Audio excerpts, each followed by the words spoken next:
All right, here we go. Here we go. Hey everyone, how's the music? It's a lounge music tune. Uh, we still waiting for some, or actually for a lot of people. We had over 700 people registering for this event, so we are waiting for the bunch, but we don't have time to waste. So I am making sure that for those that are running late, we're still going to be rolling, and we will figure out later when they're gonna join. Either we're gonna have some the recording or we can do it again, right? But we need to go rolling because there's a lot of things that we wanted to talk with you today, and there's no time. So first of all, thank you so much, guys, who are joining us on LinkedIn, on Facebook, on YouTube, on Twitter, who registered for this. It's a special event for me because this is one of those events that I would like to do every year because the outbound landscape is changing and we want it to be on top of things, on top of the updates. And because I have a privilege to be working with some of the best people in the industry and with some of the best partners, I wanted others to have access to the people, to the knowledge, to the insights, and not just keep it for myself or for the people, right? So we need to share knowledge, we need to educate each other, we need to collaborate because the collaborative growth is the only way for us to succeed. So yeah, so I was able to put together this event with a few folks that I know, that I've collaborated with, that I know they are pros, they are industry leaders. And what I'll do, let me put on real quick here what we're gonna expect today. All right. So, all right. I just wanted to make sure that you see it. Perfect. All right. So here's the agenda for today. So the format for this event is super interesting. So we're gonna have 6 speakers. Each speaker prepared packed information for you during 10 minutes, and then we have Q&A with each speaker, and then I can bring everyone together in the round table, and then we can have a conversation. So hey, make sure that you ask questions, make sure you engage, make sure you share this on social, and let's learn, let's disrupt the outbound and again and have fun and enjoy it, right? I will be hosting, and also I'll be changing some manipulations as we go. So yeah, I think we'll just go ahead and start. Again, make sure you ask questions in the chat, make sure you engage, and let's have fun. All right. So the first person that I would like to bring on today is Taylor Ryan, CMO of Ocean.io. All right. Hey, Taylor. Hey, hey. Hey, how are you? I am good. How are you? We are great. Chad, are we great or not? Put more emojis, put more action in the chat. We wanted to see, or we wanted to support Taylor and what he's about to share with all of us. Taylor, so why don't you introduce yourself and your company, and what you guys do? Sure. My name is Taylor Ryan. I am the Chief Marketing Officer of Ocean.io. I'm a 6-time startup founder, originally from the Washington, D.C. area, but hanging out in Copenhagen, Denmark these days. I've scaled 4 companies to exit, ran my own agency, and I've worked extremely close with a lot of different blockchain solutions over the last 4.5, 5 years. Started working with Ocean not too long ago, and it's a really interesting platform for those that are struggling to find new and interesting ways to discover interesting companies to go after, and then ultimately to target these companies. It's a really cool use case. It blends a bit of discovery in a SaaS solution with some of the different AI tools that I've really enjoyed using. I've personally used it prior to coming on board as an agency that did a lot of outbound stuff, and yeah, it seems to work really well. So I'm going to run through a lot of stuff based off of intent and kind of how to do some cool stuff within the funnel. I love to learn from you and learn more about the approach of the data sourcing you guys have. Is the reason because leads are the foundation of the outbound. Like I've spoken about this many times, the fact that the quality of your lead list would be tremendous the ground of your success. Whatever you're doing with your templates, with your SDR work, with everyone, if your leads are of a poor quality, you're done, right? So that's what we're going to talk today about. And I will assist Taylor with some of those slides just to make it more efficient for him. So let's roll.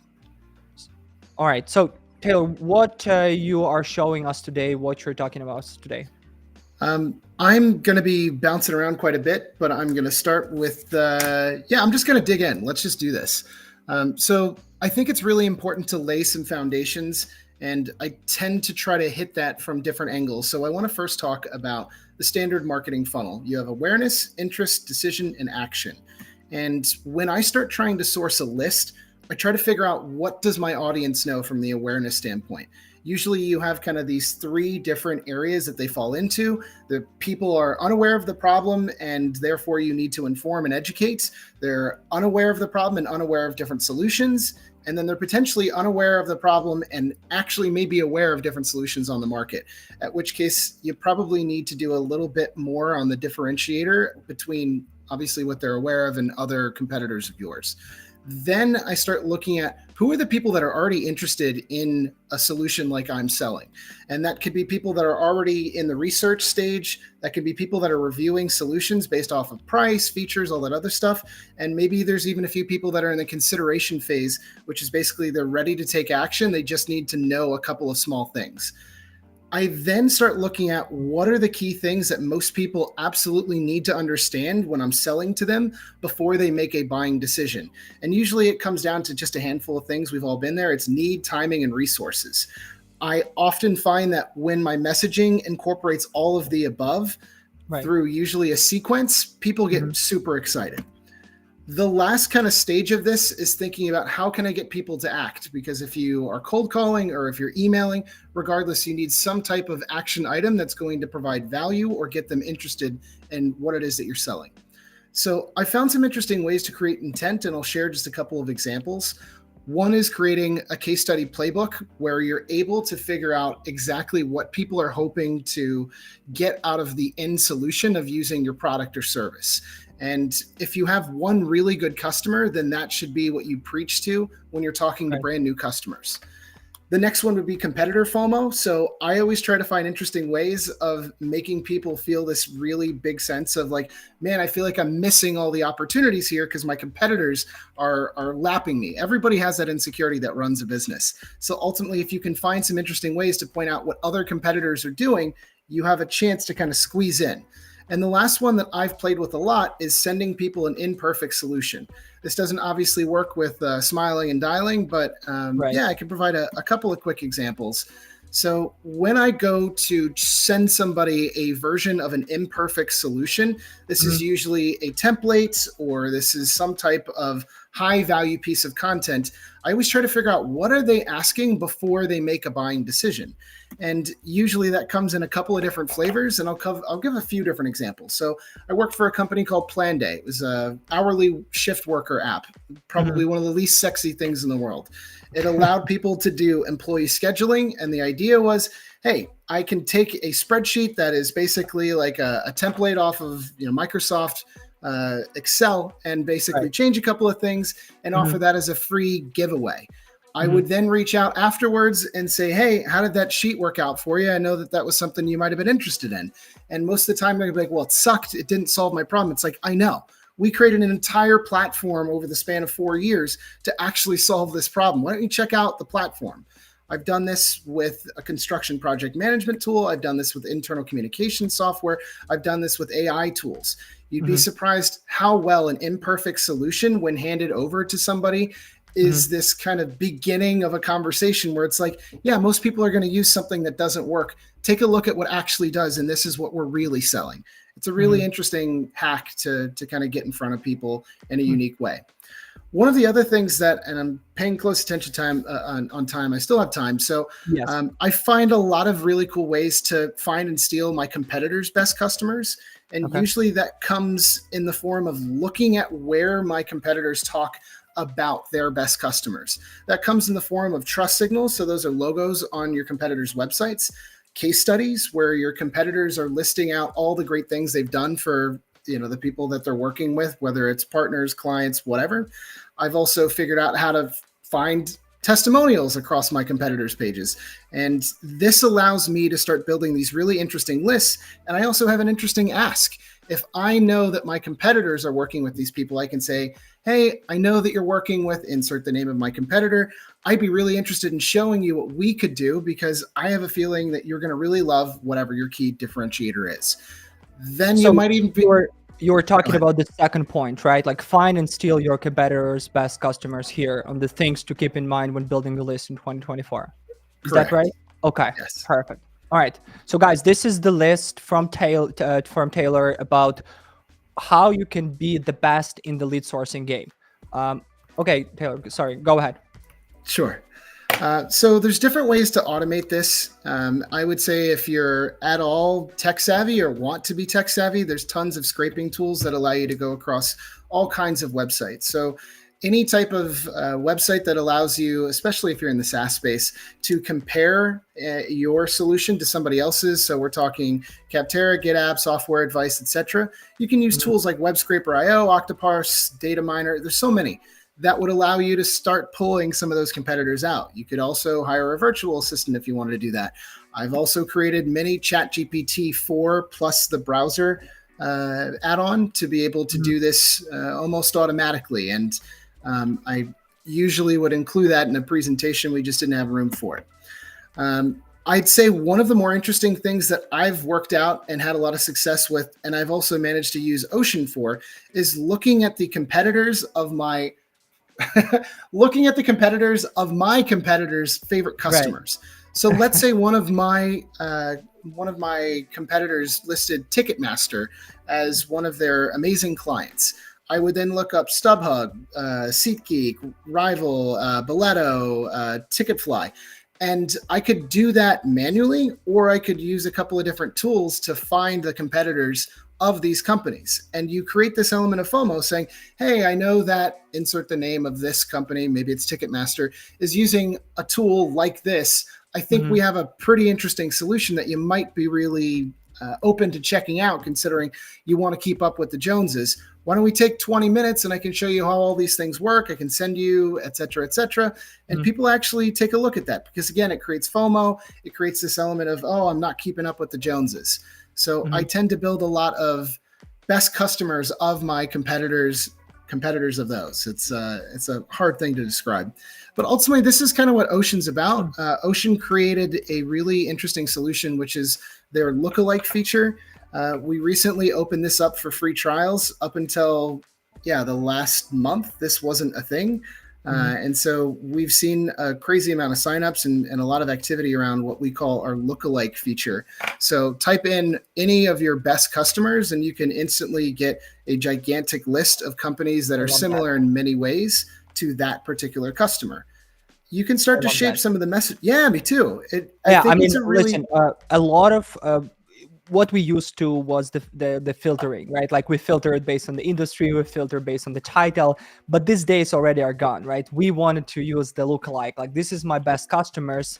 Show me what are the other companies that are similar to what they're doing, not necessarily. And again, the fact that AI is here to help us to build this list is amazing. And it's also interesting the recommendation that you gave. It shows the way that we used to do the list building is already gone. It's not just paying the monthly subscription and just filtering out and exporting the list. You need to be smart about it, right? You need to enrich your data. You need to use a lookalike. You need to use intent. But in this way, you can be successful. All right, I think we have five minutes for questions, guys. In the chat, if you have question for Taylor about the Ocean IO or the questions or the intent or about the leads, go ahead in the chat. I'll be happy to pull up those questions and then we can chat. While we're waiting for the people in the chat to give the questions, I have a question for you. Do you guys utilize like AI, a lot of the AI in the Ocean or not? What's the AI part of the product? Yeah, so one of the things that I think companies are notoriously bad at is self-describing. And when you're going off of either a self description or a categorization that one would put on, let's say, their LinkedIn profile, there's only so many ways to differentiate one company to another. Right. So Ocean's AI is really interesting in terms of how it's taking a matching algorithm to this company is similar to this company due to so many of the different scraped elements of not only their website, LinkedIn description, some of the LinkedIn profiles. So it's allowing you to do some really advanced filtering on a intent level, but also Mhm. on a self-described and not self-described level, which I think is different from any other enrichment or data production tool that I've come across. Wow. Do you have any information in terms of the costs or conversions from leads like that? Like maybe some of your customers reported. What is like the average I can expect from a lead into appointment or into a deal, or any like benchmark that you can share right now? I wish I had more specific data on that. I think every industry, as I'm sure you're aware, is Right. a little different. Yeah. You can do a quick Google search for conversion rate by industry. And anytime you're Gotcha. looking at whether it's cold calling or, I don't know, like cost per lead for Yeah. Facebook ads, Mhm. there's giant chasms between the pricing there. So it's always going to be different.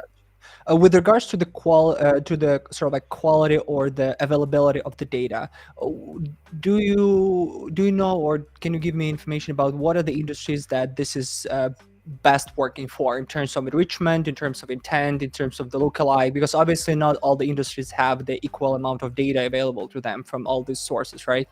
Sure. I think we're in an interesting world these days where data decay is, of course, always going to be a thing. Data decay is where you buy a list, you acquire a list, you enrich a list, and then over the span of a day, a month, a year, people move on. They change phone numbers. People, they die. Yeah. It's a crazy world. But ultimately, I think we're in this really cool environment where everybody is, for lack of a better term, borrowing from everybody else. It's really interesting to see a lot of the tools that I used back in the day, whether it was Clearbits or I don't know, like LinkedIn Navigator was kind of like this fun tool to start Yeah. using at scale.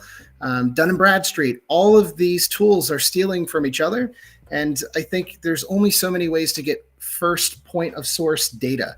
And that's usually self reported. So we're regularly crawling most of the LinkedIn data on a fairly regular schedule.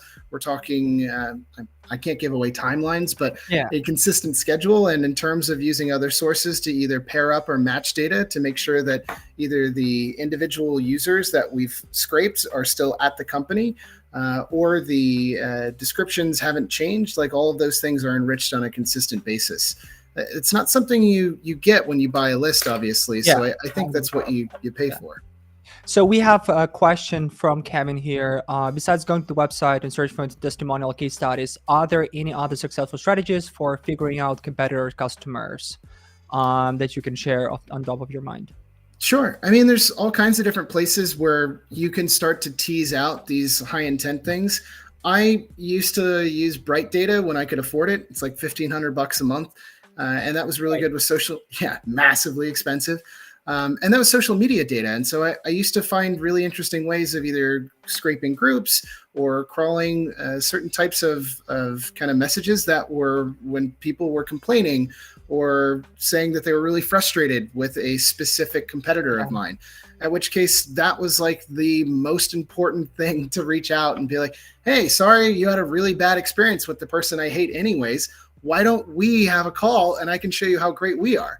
And that Yeah. actually makes for a really interesting, Yeah. introduction. One last question from Paris here, and then moving on to our next guest. So, how are you managing businesses using the data without opt-ins, and just what's the relationship with the opt-ins, opt-outs that you guys have? In terms of cold outbound, is that what we're asking about? Yes, yes. Yeah. So GDPR is one of those things that I think everybody talks about, but very few people actually dig into it. The Yeah. reality is you cannot do a giant cold email blast to personal emails for a super generalized product like, hey, I got like these coffee mugs, you want to check one of those out, you have to have a rational reason for contacting them that is relevant more than just they're a human and they breathe. You know, you like, if, oh, you're a business that is in my industry, that is Right. probably a use case for my product or service. Additionally, you have to have the ability to unsubscribe. Yeah. You have to show your address in the footer. And yeah, I mean, those are kind of like the basic tenets. But Yeah. to say that unless somebody subscribes, you are unable to contact them via a business email is just Oh, yeah. inherently not true.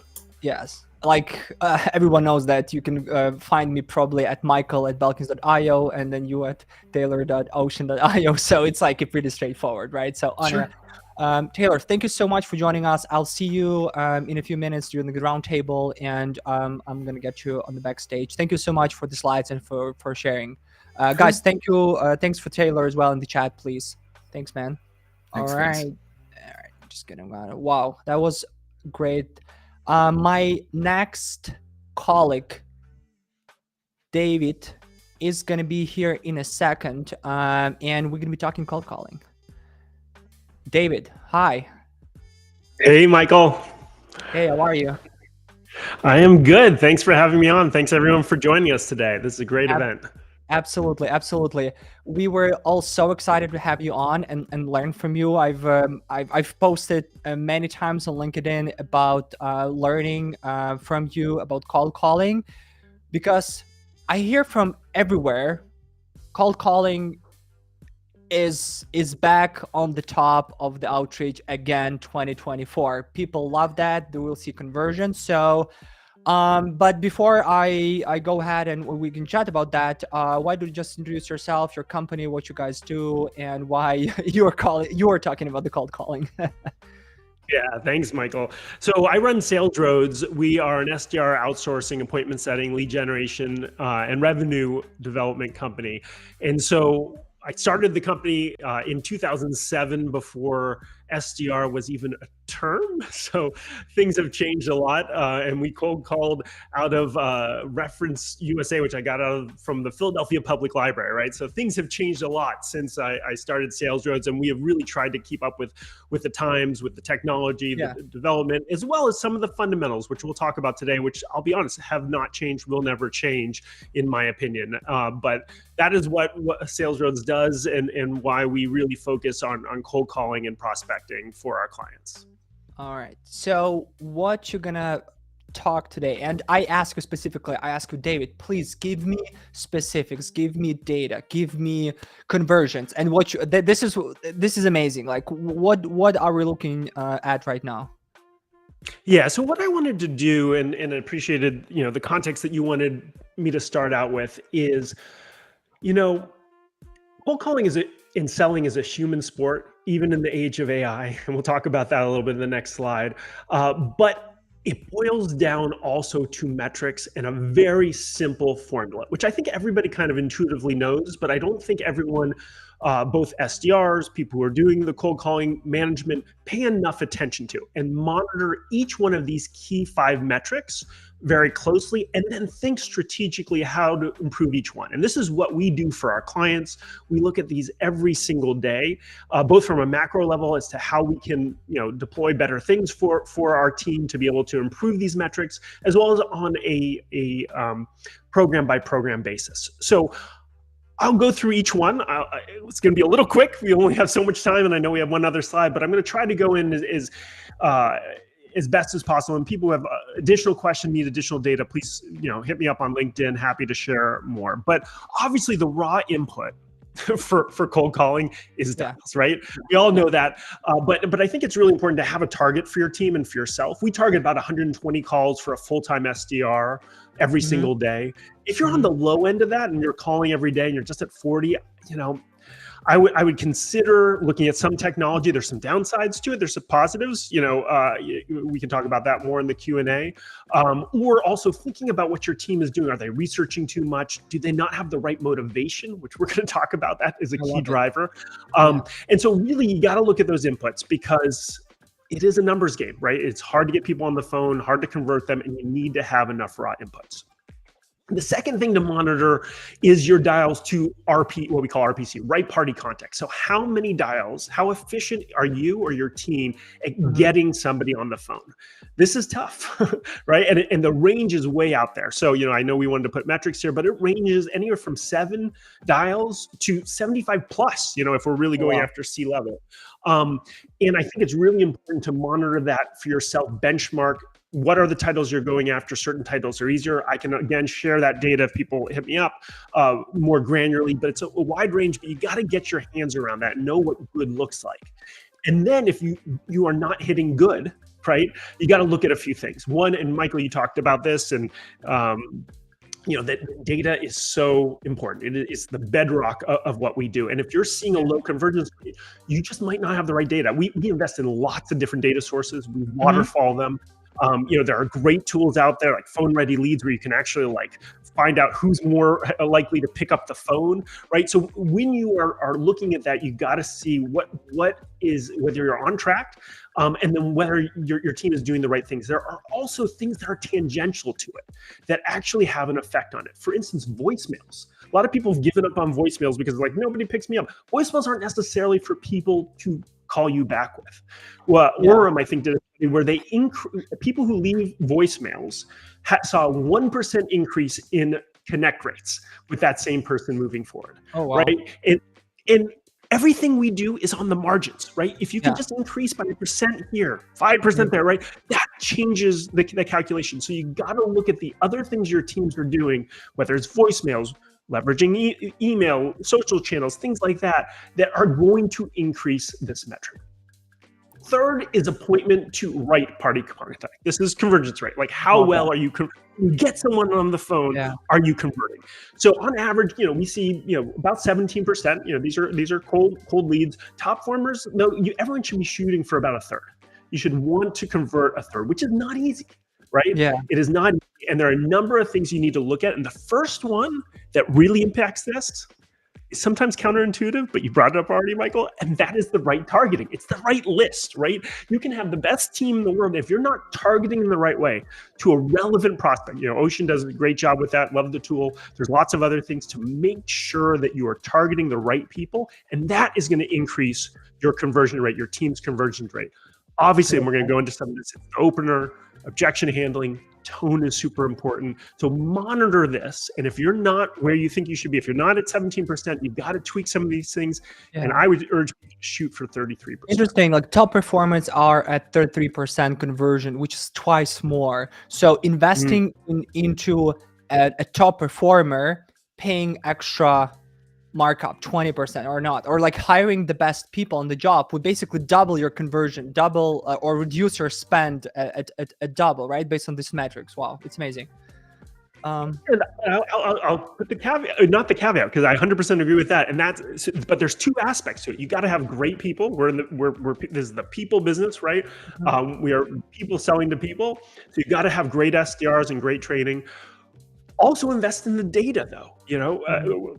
Invest in sometimes people look at the right data to make sure they've got cell phones and connections, and that's important, but also making sure you have the tools, whether it's Clay or Ocean or other ways, to be able to target in the right way, not just based upon industry and other things, but on relevance.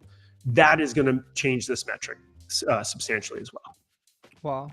All right, let's go on to other metrics, David, here, and then move on to juicy 10 things to keep in mind when doing cold calling 2024. So held.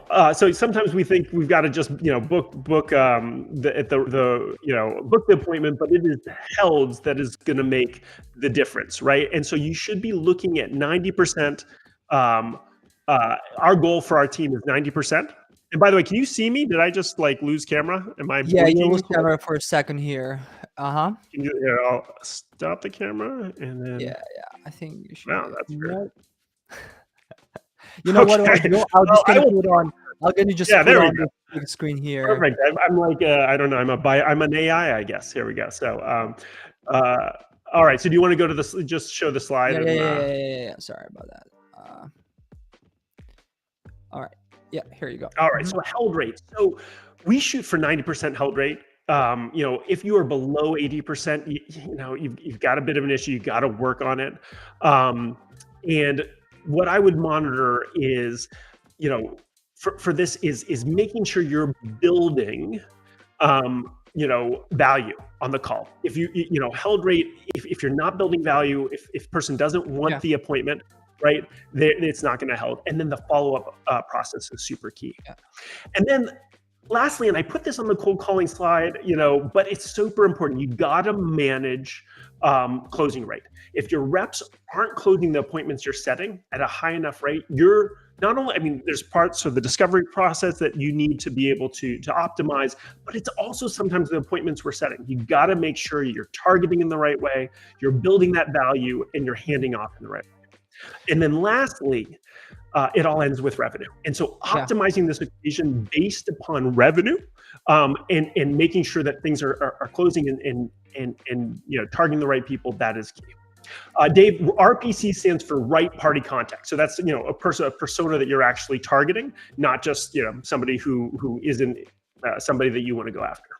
Dude, I love the metrics that you're looking at. I love the benchmarks and conversions, and also what you put here, what to monitor when you're working on that specific metric. Love that. And I'll be sure that everyone who registered for this event would have access to this list. We'll email you guys. So yeah, if you didn't register, go ahead to Future of Outbound and just register it and subscribe, and we'll email you the link with the data from David. All right, and then top things to keep in mind when cold calling to drive revenue. Some of those items that I see on the list, I was surprised. I was like, oh, really? So talk to us about this, David. Yeah. So I start, people might think this is cheesy, but I just think it is the most important thing for yourself, and especially for managers to think about. And your mood is going to dictate your success. You've got to make sure that when you're showing up in the day for a session of cold calling, that you are in the right mindset. We've all been there. It's not easy. It's not easy to do it for a full day, to get the nose. So you've got to make sure that you are starting with the right type of mindset. One of our core values at Sales Roads is attitude is everything, because we found that the best SDRs are not even the ones that are the best at engaging people on the phone, asking questions. It's those who are consistently motivated throughout the day. And I would say to managers, a lot of times we think that we've got to coach calls, we've got to show different tactics and things like that. Your number one responsibility is to make sure your team is motivated, happy. So if there are things that are frustrating them, work on those with senior management, get them the tools they need, the lists they need. You've got to make sure that your team is in the right mindset for success. Second, I have to touch on AI. AI can do everything for you, and that's a little facetious, right? But I want to make sure it cannot sell for us. I can't tell you how many times it's been AI, it's been other things where people want that silver, that little button that they can press and sales are going to magically come out of the sky. It is not going to happen, especially now. Who knows what's going to happen in 5 to 10 years? But I'm a little hesitant. But that's a debate for another time. But lean into your humanity when you are selling, but leverage AI for everything else you can, whether it's researching your personas, your ICP. If you get an objection you weren't sure about, leverage ChatGPT to brainstorm with it around that persona. For your follow-up emails or your prospect emails, use AI. You should have that open every single day. But don't make the mistake that that's just the silver bullet. It is just going to help you have some superpowers.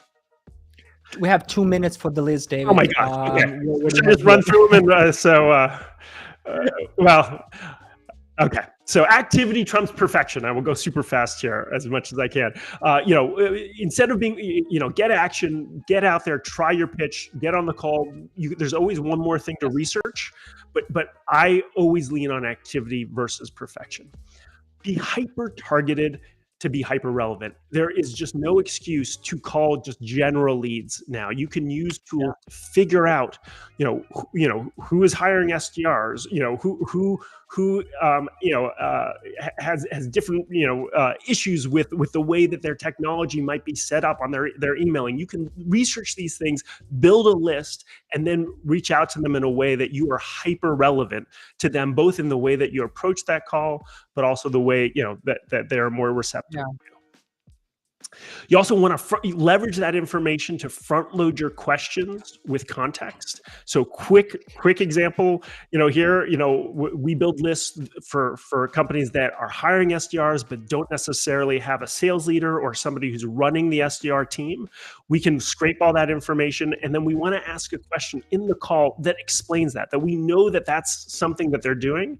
And then, they understand that we understand the context. You have a short amount of time, just like in this presentation, to be able Yes. to make to make an impact and whatnot. So I'll quickly run through the rest of them because I know we're out of time. But use permission openers, but then slow the beep down. You got to be slow and deliberate in the way that you present things, so that people lean in versus you just rushing through things. How you say something is more important than what you say. So really think about your tone, the pauses that you make, listen to your calls, be memorable, have stories in your back pocket about some of the best customers you've helped by persona. That's the way to break through, that people will remember you, remember the call, remember the appointment. And success hinges on your actions post-appointment, not just the call itself. Really optimize that post-appointment handoff to the AE, the email that you write after the appointment that highlights the things that you guys discussed, and then make sure that you've got a good cadence for reminders. And then lastly, so obvious, but I love the last one. we're not in the appointment setting business. If we're SDRs or running SDRs teams, we are in the revenue generation business. And the meaning that we get every day is generating revenue for our clients. And you've got to optimize around that. You can celebrate the mini wins, the appointments, the holds, but you got to optimize around revenue. I love it. I love the list, David. All right, I'm gonna just put it on. We have some questions from the audience. But like just on the tone of what you just mentioned, especially in the last few points, like what are you looking when you hire callers? Like obviously personality wise, or generally, what are the people that are like very good at calling? Are there any criteria that you can speak about right now? Yeah. So the first, and it goes back to our first one, is motivation. Are they motivated? And so at SalesRoots, we Right? actually we hire a lot of people who've been in the industry for a while, not necessarily the standard way that the people hire SDRs out of college. We like it when people have been in this industry for a while. They know it. We can ask them questions about some of the difficulties they've had, how they motivate themselves on a daily basis. That is the number one thing that we prioritize. And then secondly is just the presence, the presence that they have. We do a lot of role play when we're hiring. It's a great job because to hire for, because you can actually interview them. We give people packets. They need to study a client. We role play with them. We can see them in action.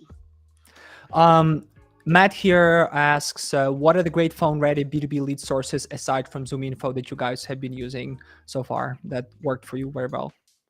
Yeah, so we do use ZoomInfo. We also waterfall that with Sales Intel. We also use Clay a lot and some of their built-in, enhancements for mobile numbers, emails. We've actually found that that's pretty great to waterfall with. One of the things I mentioned, phone-ready leads. If you have a big enough TAM, or you don't have so much time, that's a great way to figure out which leads actually will potentially or have a higher propensity to pick up the phone. So those are just a few sources that we leverage. Paris here asks, when you're calling or more successfully calling, is it you guys mostly call small businesses, mid-size, enterprise? What type of segment you would say these conversions are representational mostly? Yeah, so it is all of it, and that's why I was a little. I know you asked for some metrics, so I tried to give general metrics as much as I could. Our clients have us prospect into all. So happy to go over some metrics if you hit me up offline, because you're right. It changes by segment, but also really by persona and level a lot. Got it. And then we have one last question from Antonius, and I'll let you go, David. Have you measured an optimal percentage listening versus talking of top performer callers? This one is interesting. Yeah, this is interesting. So I've looked at some studies. We haven't personally measured it, and it was kind of surprising. So the study, I can't remember who published it. It might have been Gong. Actually said that top performers talk 55% more than they listen, right? And it's kind of crazy. And I'm a bit. It's gotten us thinking, but it is true. When you think about a cold call, you're working a little harder. In discovery, that is flipped, right? You've got to listen, you've got to ask the right type of questions. But we're really fighting for that opportunity to give, ask a few questions, but give some value in a short period of time. So the data shows that you actually talk a little bit more than you listen in a cold call. Love it, David. It's been only 15 minutes, but we learned so much. We learned the metrics, we learned what to monitor, what to look at, we learned how to be set up for success in 24-hour calling, we learned about the game. Thank you so much, David, for coming in and sharing. I will see you in a few minutes on that roundtable discussion, and I'm gonna just might. I'll see if I can fix my camera, but I'm waving to everybody. Sorry for the technical difficulties. Thanks, Michael, for having me. Thank you so much, David. I'm just gonna put on there here. Wow, that's a lot. All right, I wanted to bring on my next guest speaker, colleague, a friend, and his name is Ilya, and he's from this company Expanded.io. Ilya, hey, yo. Hey, how are you, man? Yeah, I'm fine. Super excited. Thanks a lot for having me today. Absolutely. We've spoke about leads, we've spoke about calling, but we all know that you cannot win the game without LinkedIn, without social. And this is what you're going to talk about to us today, right? Yes. So for those who hear about Expanded.io for the first time, can you introduce yourself, your company, what you guys do? Yes, my name is Ilya, and I'm from Expandi, and we are building the LinkedIn automation software for sales teams and lead generation agencies. And we just enable you with a really amazing software, predictable and advanced. Love it. Ilya, I know that you prepared a lot of really cool metrics and insights about LinkedIn for people who registered and joined. So I don't want to take people's time. And I know that because you're so good at what you are doing, there will be a bunch of questions in the chat. So what I'll do, I'll just go ahead and write into the LinkedIn game. So Ilya, talk to me what we see here on the screen. Yes. Okay. So let's be frankly honest. LinkedIn is being changed. I mean, it's always changing, right? All outbound it's not the same as it was 10 years ago, and the same happens with LinkedIn. I mean, we all know that back in days, LinkedIn was full of spam. A lot of people just reached out to you, say, "Hey, Michael, let me sell you something," and you said no. that happened even a few years ago, and 5 years ago. After that, LinkedIn started changing and started implementing more and more limitations and so on and so forth. And in 2024, we have the platform, the #1 B2B social media platform with tons of data, with tons of potential leads. But at the same time, you're limited right now with the amount of messages that you can send. And you can say to me, "Hey, Ilya, whoa, how to be on LinkedIn? If you're limited with the amount of messages you can send, now I cannot send thousands. I cannot send millions of messages.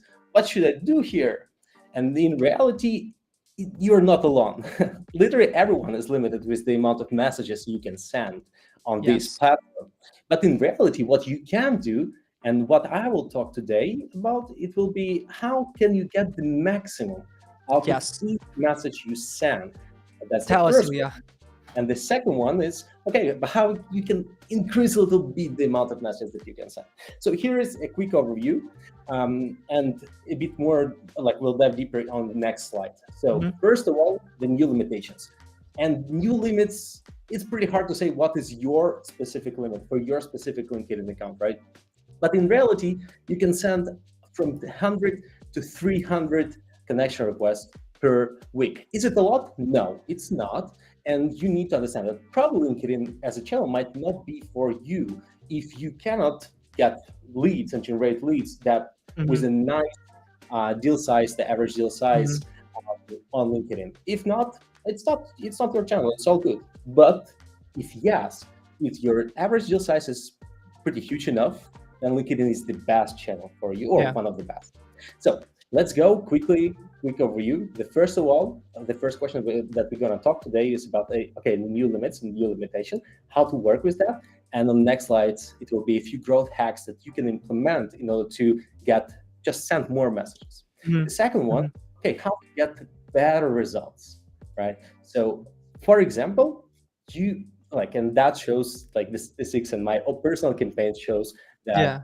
if you go on someone's LinkedIn profile and like their posts, visit their profile, and their skills before you actually send the message, you're just Mhm. getting better results. That's just one of the Not. examples.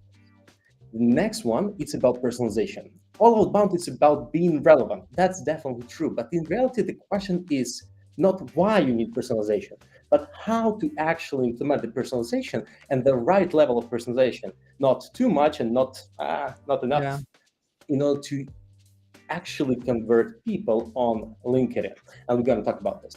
And the last thing is about how to become a healthy LinkedIn user and not a spammer, and what are the indicators of that, so you can send more messages constantly and literally generate leads on LinkedIn forever. So I guess that we need to switch to the next slide, where I do want to dive deeper into each of these points. Well, um, 10 things to keep in mind for LinkedIn outreach. This is juicy, Ilya. We have probably like 8 minutes, so almost a minute for the point. So let's go. I love a lot of those things on the list. Let's go. I'm starting. So the first one, you always need to be really be careful with choosing the tool, because there are several types of the LinkedIn automation tools, right? So first of all, is Chrome extensions that take your cookie, and for LinkedIn, it's fighting against this type of automation. You might lose your account, or temporarily lose your account, or just be blocked because of this reason. So don't try to, you know, you can use this, but be careful with that. Second one, it's a cloud-based solutions, and in reality, it shows that it's much safer and reliable in terms of the LinkedIn automation, LinkedIn outreach overall. The second one, so for example, how it works. Basically, cloud-based solutions work in this way. Imagine that we set up a virtual computer somewhere in your location. For example, if you're working, for example, in Mhm. Germany, like the virtual computer in Germany, and Mhm. you log into your LinkedIn account from that computer, and like we are doing some actions on your behalf. So for LinkedIn, it totally looks like someone, like a virtual assistant sitting next to you in your office and doing some actions on your behalf. It's much more reliable. Yeah, Okay. because a lot of people that I know, and me personally, I was so frustrated about the fact that I could be blocked, but not knowing this, and then knowing, and again, and be a customer of Expand and a partner, of course, I know that there's no way I can block, I can be restricted from LinkedIn, and this is like one of those things, right? That you guys are using a cookie and based on the location, not right, and that kind of helps with LinkedIn. So that's cool Yes, to know. you still can be blocked if you act like a spammer, but Yeah. if you're not a spammer, definitely your chances are much lower. So the So second what point, is the mobile connector here? yes, the thing is that we thought, what if we set up not a virtual computer, but a virtual mobile device, and Mm. when you log into this, like to your LinkedIn account through that mobile device, will it increase the LinkedIn limits? Basically, yes, you can increase your limitations with this type of the connection to your LinkedIn account by several times. I mean, So if that's you why you can do like up to 300 connection requests, not 100 that it's usually is done, right? yes, Because through this feature. Cool. yes, yes. The third thing is that, and that's if like we don't have enough time, but actually, people, if you have any more questions, you can ask me right now. You can reach out to me after. I'll be happy to explain everything. So This is the format. the third thing is that basically, whenever it comes to personalization, definitely LinkedIn Sales Navigator is pretty great source of finding potential leads and reaching out to them and find the most relevant people. But in reality, it's much better to go and try to enrich your list of potential leads, of contacts with some external data. For example, by using, for example, Clay or some other tools like Ocean.io or some other tools, depends on your on the tools that you like. You can find, like, you have a list of companies, you have a list of people you want to reach out to, and let's try to reach out to only those who are hiring right now. For example, Yeah. you're an SEO agency and you want to reach out to startups, and of course, it's much better to reach out to startups who are hiring right now for the SEO specialists remotely. That means that they already need the SEO, like specialists and SEO work, and you can, be extremely relevant to them. And that's one of the ways to reach out with some external data enrichment, for example, like Clay. The next thing is the fourth rule or growth hack. It's whenever you want to reach out to someone, it's always much better to go on their profile, like their recent posts about a specific topic, or just Mhm. their post, visit their profile, Love endorse that. their skill. So at the end, they will see your face always popping up in their notifications. And whenever you reach out to them and say, "Hey, I wanted to reach out to you, let's connect," or something like this, Yeah. they will have something in mind, something like, "Hey, I saw this person somewhere," because your face is always popping up Yeah. in their notifications for the last 3 or 4 days. It's usually You know, increasing by, yeah. You know what I'm doing? I have two campaigns. The first one is called like Builder, right? When I'm like have this audience, and what I'm doing is just I'm basically visiting their pages, liking their posts, just showing up, like, and doing a bunch of things, but I'm not connecting. I'm sort of like, dragging it, nurturing, like dating type of situation, right? And Yeah. then I have another campaign that is like connector type. So what I'm doing once the audience is warmed up, when they went through this sequence, then I'm moving them to the connector campaign. So in this way, I can do both the sort of like the dating part and the marrying part at the same time. And that got me to something like even the cold audience with my profile with SSI of something 76 or 77 I have something like 40% connection rate, 40% in connected, and then about 20% replied. And I love that. And it just helps to kind of build up the audience much faster. So I love that point. Yes, definitely true. Then we don't have enough time, so I'll try to go Yes, quicker. quickly. So Yeah. about the personalization, so we all know that you can personalize your text, right? Say, "Hey, I saw that you recently changed your job. That's why I decided to reach out to you." Blah blah blah. But what else, and like what else is working is actually whenever you create videos for literally every single person, just open Loom and record the video with their website, just saying, "Hey, I was at your website. I thought that there is a fit between what we do and what you do, and what you probably need, and so on and so forth." But in reality, it takes too much time. So there are some tools on the markets called SenseSpark or Response.ai, the tools that Uh, let you automate video personalization, and you can send all of those personalized videos on LinkedIn automatically. So how it works, on your background is the website is the company's website, and on the left side over here, like a Loom, it's your face, and your head is talking, and for every single contact, the background is being changed based on on their website. So it's always eye catching, and at the same time, it's pretty much converting, much better, to be honest, in terms of replies. The All right, sixth, so the SSI here, I'll just quickly go through the list with you, Ilya, because I know that it's. I'm sorry, this is the format. This is like a boiler room type of information for people. So SSI, I didn't know that if your SSI is growing, it's for those that don't know, it's a social selling index, and if it's growing, then you can actually get more connection requests. Is that the case? yeah, the thing is that you can Oh. just simply, whenever the SSI, it's the indicator on LinkedIn that shows Mm. you, okay, this user is not active. And if this user started reaching out to too many people, probably something weird is happening over here. But whenever your SSI is growing and you're optimizing your LinkedIn profile and you're interacting with different people start seeing your face literally everywhere. A, you can send more messages, and B, your acceptance rate is just growing much better. So in reality, the better SSI, the better results you can get on LinkedIn. Love Yes. it.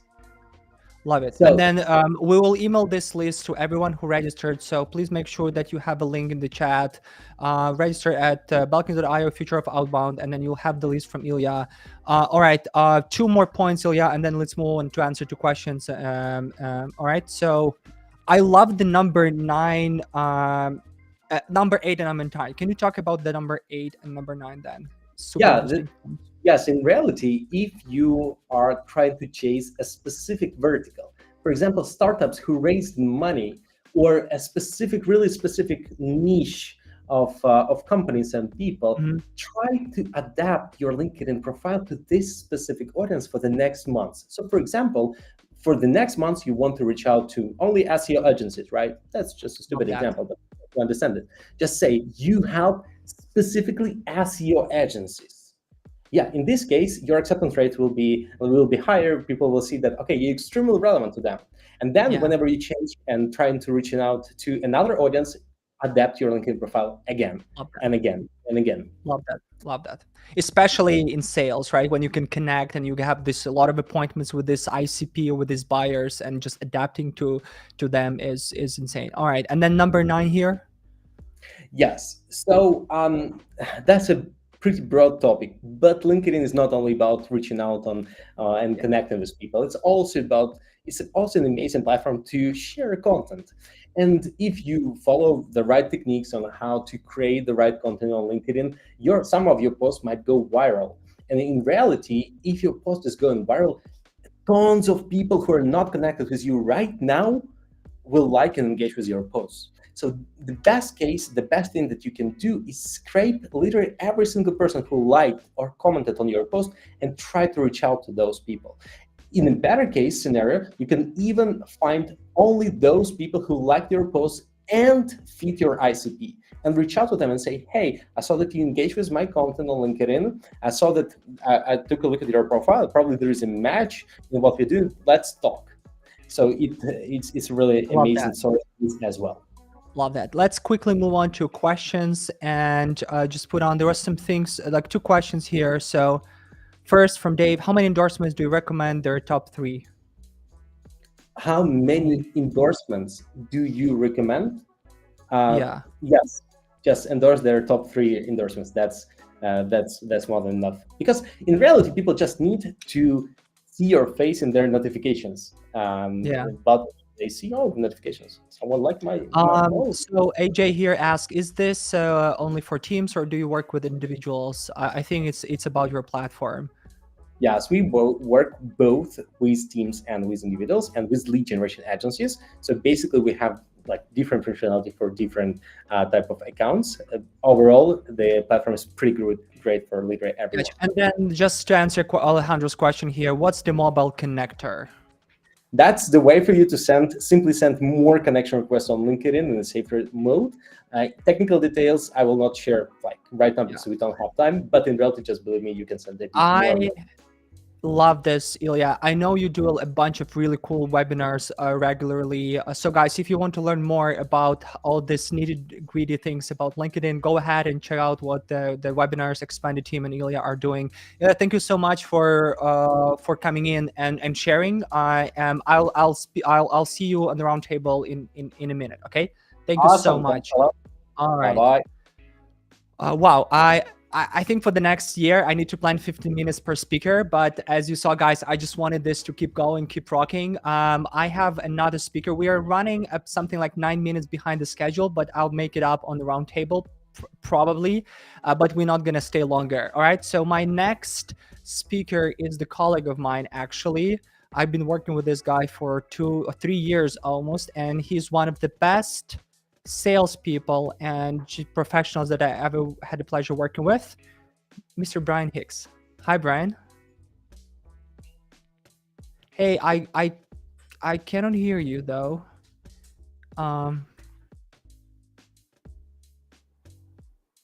Let's see here if we can.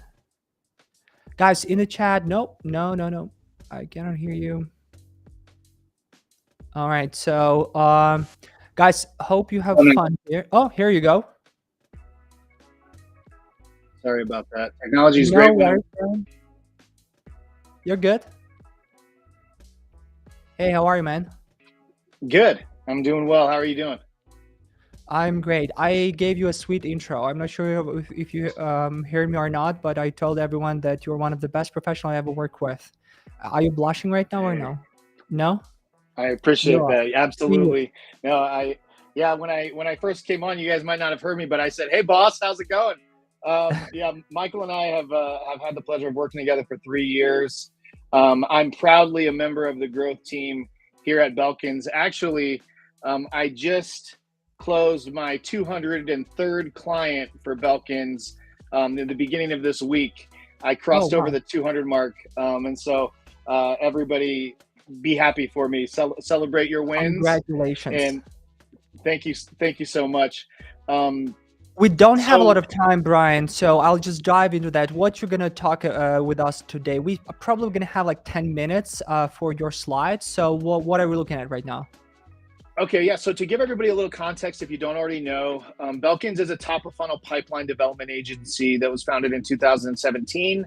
Our core competency and area of expertise is focused around email. We are currently sending out about 1.5 million cold prospecting messages every single month on behalf of our clients. So I'm going to dive into how the email game has kind of evolved. On this slide, we're going to talk a little bit about it, and then I'll go into some predictions and some tips next slide. But what we found is that on average, about every 306 cold prospecting messages that you send, you drive one qualified B2B lead. The appointment to close ratio on average, when looking at all of the clients that we work with, sits right around 5 to 7% of appointments driven are closed.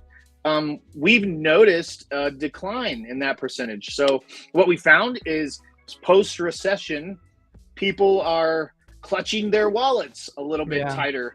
And so that kind of means that we have to be more thoughtful. We have to be more strategic during our sales journey. But it's just food for thought for everyone on the call. If you're closing above this, then get yourself a drink tonight when you get off work, because you're doing a great job.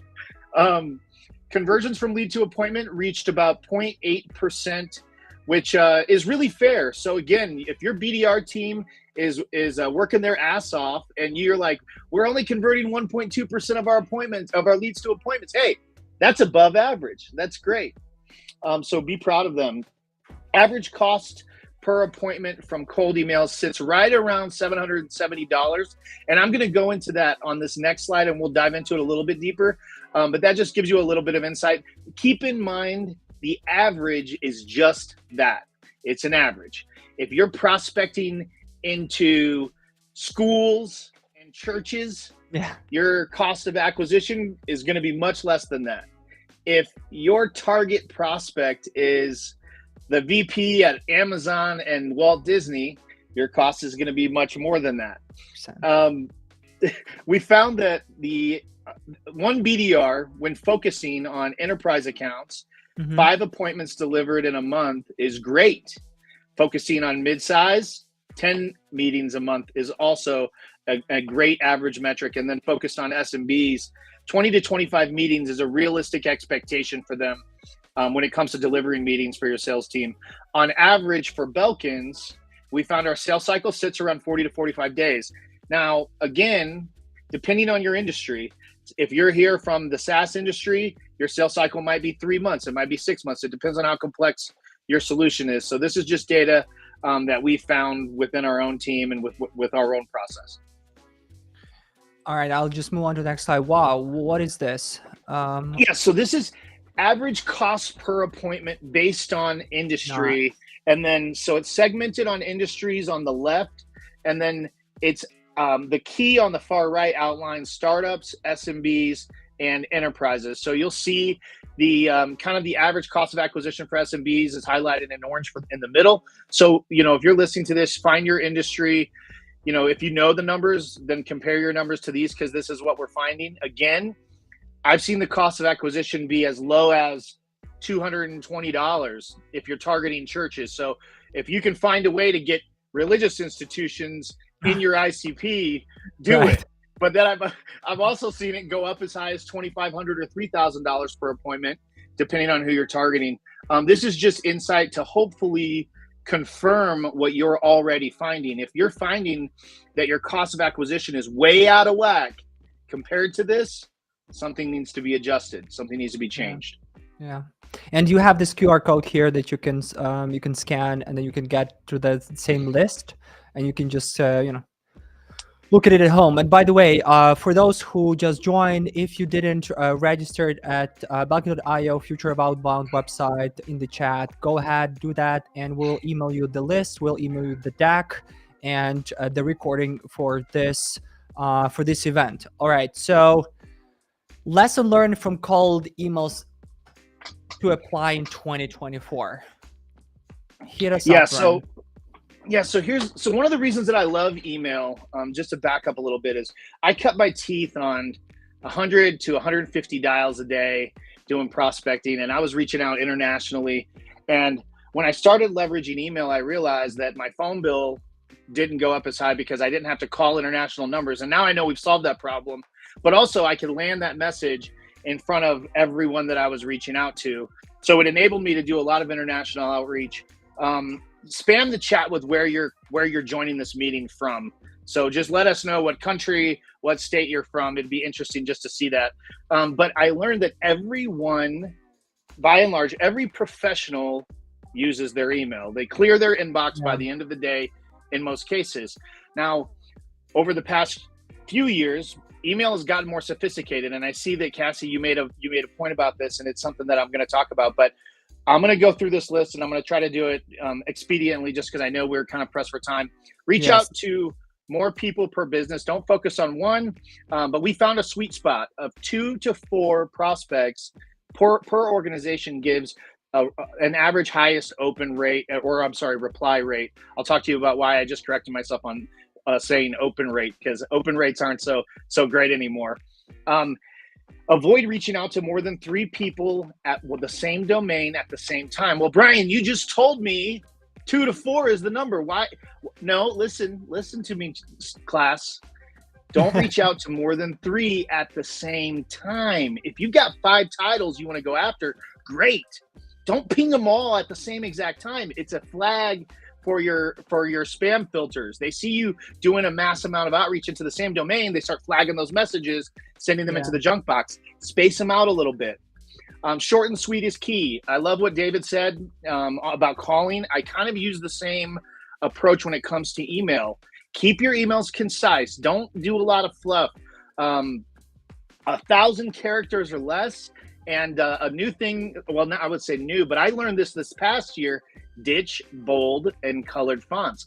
I was living under a rock thinking, no more pictures, no more GIFs, no more links. Now the prospecting landscape is ever evolving. Server filtration is more sophisticated now than it's ever been, and it's even looking for bold or colored fonts. Everything that we would use to get someone's attention is what will land your message in spam. So you've got to be extremely crafty. One call to action, one link. Don't confuse your prospects. If you're going to go in with a relationship opener approach and try to build a conversation with them, great. Right. Leave the question there. Don't follow that up with, let's set up a meeting. Let's set up a demo. If you're going to go in with a call to action to set up a specific sales call based on a pain and a solution, leave it at that. Keep your messaging extremely succinct. Send cold emails to business accounts using the same email service provider. ESP stands for email service provider. So Gmail to Gmail, you're going to land more messages in your inbox. Outlook to Outlook, it's the same. Brian, how the hell do I know what ESP my prospects are using? That's a great question. I'm glad you asked that. There are tools. MailCharts is a tool, mxtoolbox.com. There are tools you can use to copy your prospect's email address and then find out what ESP that they're using to try to make sure that your outbound is more aligned. Love it. Love it. Brian, we're pressing on time. 2 your favorite points that are left for the people, like out of the 5 that we didn't speak about. Because we're going to email the entire list of the people, so they will check it out. I would say the first one is ignore open rates. Everybody's going to go, no, listen, ignore open rates. Open rates don't matter like they used to. They used to matter because filtration wasn't as sophisticated. Now, your receiving domain can have a scanning system that scans that message for any threats, and that naturally opens the message and counts as it open. And you think, oh, my open rate's 70%. Listen, focus on reply rates. Reply rates tell you if your message was seen and if it was relevant. Update your email templates and sequences once in 2 weeks. I think this is a big thing. If you're doing prospecting and you're sending out plain text email in HTML format, for instance, because you want to have a tracking pixel, those formats need to be updated, and you need to use spam checkers because there are new words that are updated within the spam filters that are going to flag your message as spam. Let's set up a call. You might think it's just natural, but it'll flag that message in spam. If you're going to do HTML with a tracking pixel, build that template in plain text with your ESP as well. Build the template in plain text with your ESP because spammers don't do that, and that's what they're looking for when flagging messages. Thank you so much for the time. Before you go, love this. So many great points, Brian. I have a question from Casey here. We need to answer it. Casey asks, how can cold email remain effective with millions of sends happening? Hit us with on top of your mind, Yeah, so there are a million sends, but you have to bank on the fact that 50% of those sends are going into the junk box, the promotions box, or the sales box. They're never seeing those. I look at my inbox now and I see messages, and then I look at my junk box and it just gets riddled with messages. So that's the first thing. Make sure your email addresses are warmed up. Make sure that you have deliverability. Make sure that you have an assistant that can help land those messages in your inbox. That's half the battle. The other half the battle, subject lines. Use their name. Use their name in the subject line. Make it short and sweet and relevant. Pique their curiosity, and then your message has to be relevant for them. If you reach out with some general value proposition, they're not going to care. But trust me when I say that I get 20 messages a day that are prospecting. I look at every one of them. I read the ones that have good subject lines, and I respond to the ones that have relevant content. Love this. So great. Thank you so much, Brian. We'll email all the slides that you've showed to the folks. It's been so great. Thank you so much for coming in, Brian. This has been amazing. Guys, if you have any other questions, put them in the chat. We're going to go back during the round table and maybe going to handle those. Okay. All right. So Brian, great to have you on, man. All right. Take care. My pleasure. Putting you on the backstage. Thank you so much. All right. Well, let's move on. We are 7-8 minutes late for the round table, but we're keep on going, keep on rocking. So my next guest, Joey Williams. Let me put on Joe here. Hey, Joey. Hey, man. How are you? I'm doing good slide today. So be the person that too. Hey, Joey, I think you have a robot sound or something like a robot type of sound. Can you double check your sound settings real quick? Just making sure that.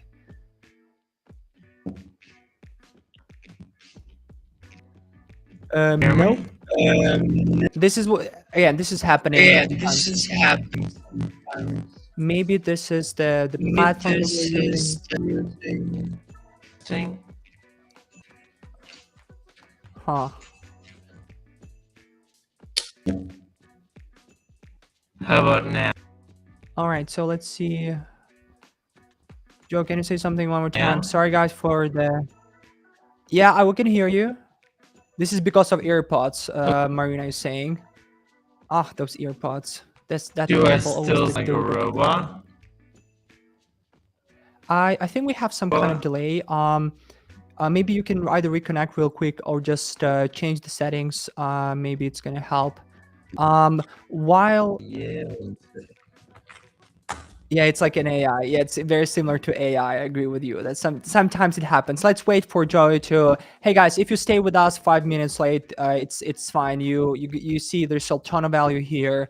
So while we are waiting for Joey to come back to us. I think I had a question from Tyler about the reply rate. So what should the reply rates be? So Tyler, for cold emailing, and I can speak to for Brian and for the Balkans team, you should be looking at about 10 to 15% reply rate on average. If you're below 5%, then it's not working for you. Hey Joey. Hey, can you hear me? Loud and clear, man. All right. Geez, sorry about that. Hey, Joey, for those who don't know who Chili Piper is, can you introduce yourself, your company, and why we're talking about optimizing RevOps? Yeah, absolutely. So I'm Joey Williams. I'm the Director of Sales Development at Chili Piper.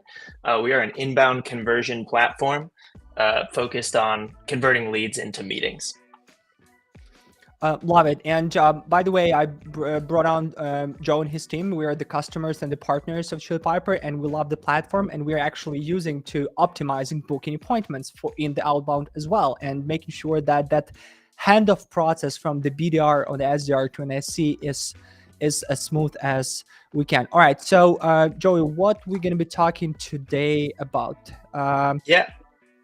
So others today have talked about the importance of focusing on actual revenue impact of SDR outreach.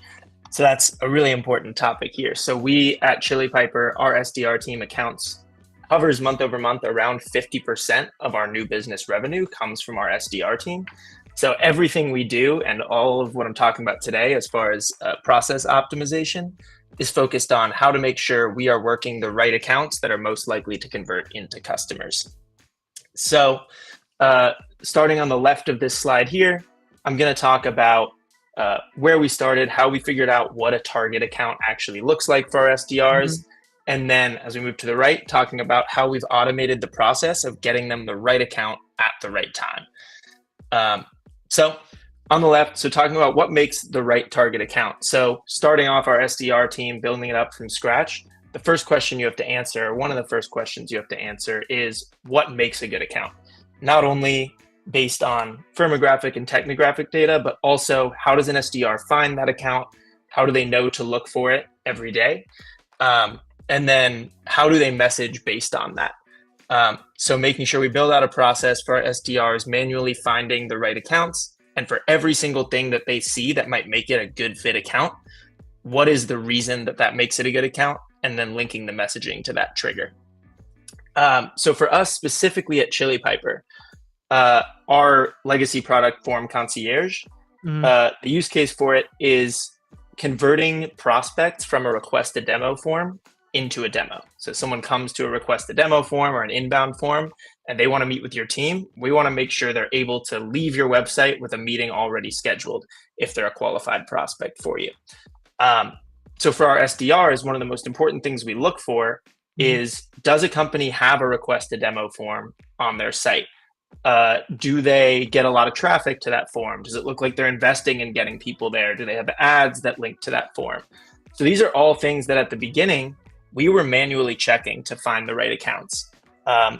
Other good targets for us are, is their SDR team growing? Is their marketing team growing? Do they seem to be investing in converting more leads that come inbound for them? So that was the basic for us.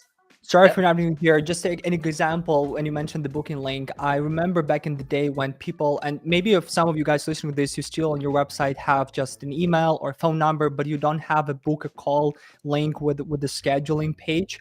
When we did that back in the day, our conversion was like 50% plus into meetings booked. Super important feature. And if you don't have that, and we actually use Chili Piper for that as well. So this is a very cool feature to optimize the journey for the customer. So just want to add that. Thank you. Yeah. So as we're looking for that, we're doing it manually. Obviously, as you scale your team up, things like that start to waste a lot of time. Not only does it take time for your SDRs to find the right accounts, but you're also then relying on each individual's ability to target the right accounts for your team being able to convert at the level you need to be. So what we've done to automate this is utilizing our own routing software, which is called Distro, as well as a data provider called GoodFit. We've actually taken all of this information we need, automated finding that, and then sending the right account to the right time to the SDR. So an example of that is we can now, we've talked already in this session about web scrapers, search for request a demo form, inbound forms, and then with them, with tools like SEO Quake and putting that all through GoodFit, through Snowflake into our Salesforce instance, we can track over time changes to that. If someone just implemented a request a demo form, we can send that account to the right SDR. With our distro tool, they then get a notification in Slack and get told exactly why they got that account. So someone puts up a request a demo form, we're going to send it to an SDR, automatically tell them this is a new form. Or another example might be they double the traffic that they're getting to that website over a 3-month period. We're going to send that to an SDR and let them know they have increased traffic to this form, and most likely they need help converting those leads.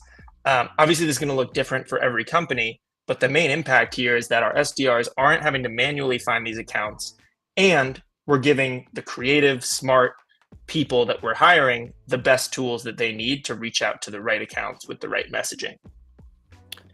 I love this.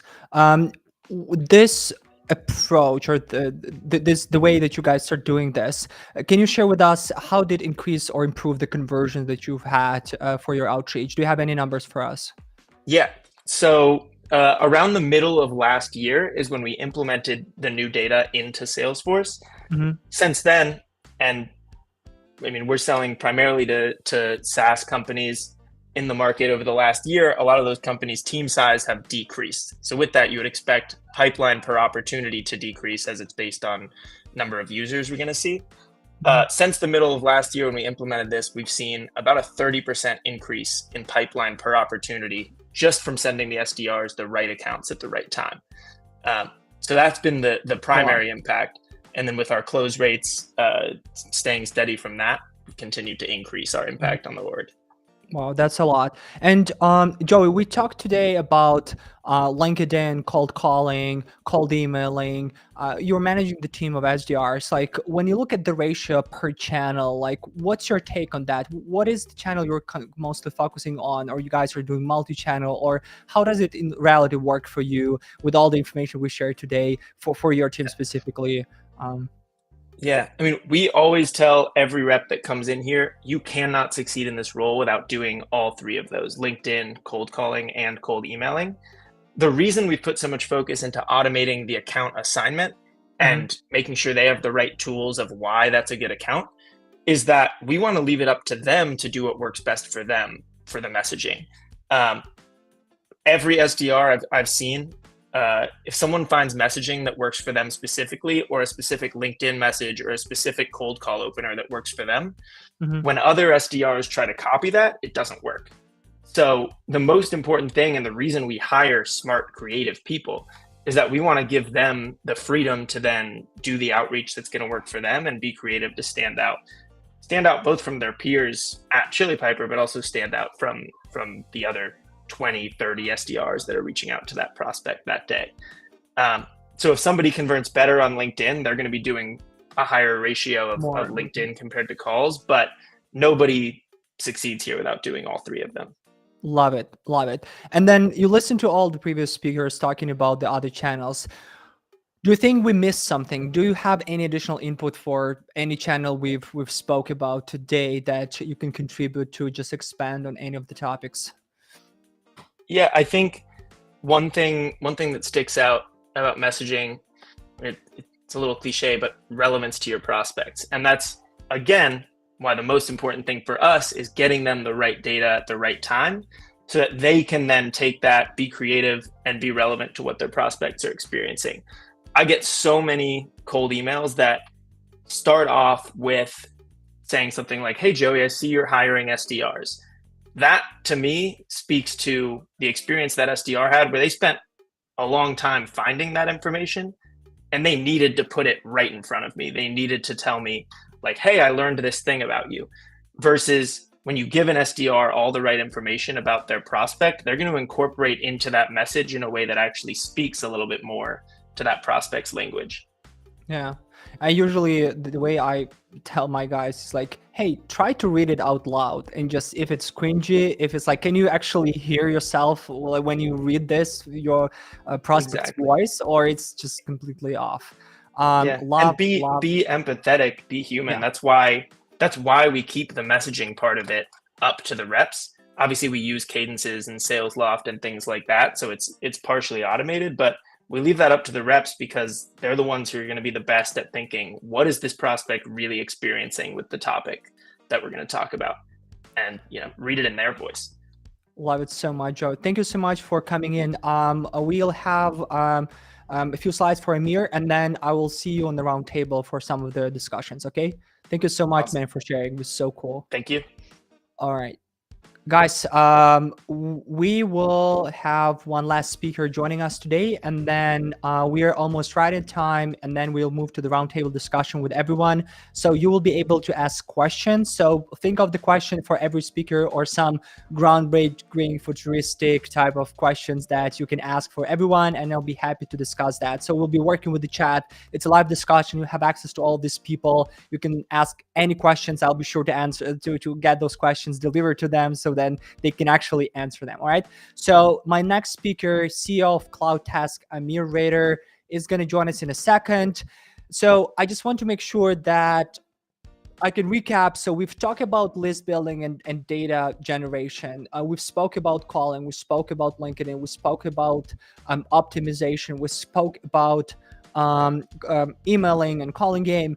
And we generate all of those leads, but what's happening with those leads? Who are the people who are actually going to be driving those leads, closing them, driving the revenue? Because as David pointed out, it's about the revenue. We are not in the appointment setting game. We are in the revenue generation game. And there's no one better than Amir Raider to coming in and talking about the selling, closing, and revenue generation. Amir. Mike, what's up, man? Hey, man. How are you? Good. Good news. I'll be quick and get you caught up on time. Yeah, absolutely. Did you hear the nice introduction I gave you that you're the best person to talk about the sellers and the closing and generally about the revenue generation? I think that becomes true based on the marketplace because I know the best. So I think in order to be the best, you got to be the one knowing the best. But I appreciate you having me on. Quick high level. CloudTask is a RevOps marketplace, and that what we do is help hiring managers use the marketplace to quickly access comprehensive information about available remote revenue operation talent, whether it's remote reps, AEs, or whether it's amazing outsourced agencies like Belkin's, all in one place so they can make informed buying decisions and not have buyer's remorse. So back to your statement, in order to be the best, you got to work with the best. And I'm very fortunate to run a marketplace where I can learn who the best are and help buyers find them transparent. Love that. I know that one of the huge bottlenecks of the people even listening to this and generally running sales team is like how I can bring the seller who can actually close, especially when talking about the outbound appointments, because it's not a surprise for everyone, but closing outbound appointments is not easy. It's not, it's not the same as inbound, and it's a tough work. So I would love you to talk about what to expect in terms of the closing when we are speaking about the outbound, and then also like how to bring and what to consider in bringing the best sellers, and just generally getting your thoughts on the selling, hiring, and what are you looking personally into good sellers. And also because I know that hiring in the United States these days, especially in the SC's job, is super expensive, and I know you guys hire a lot in LATAM. I would love also you to talk about that. All right. Yeah. So let's dive just into the.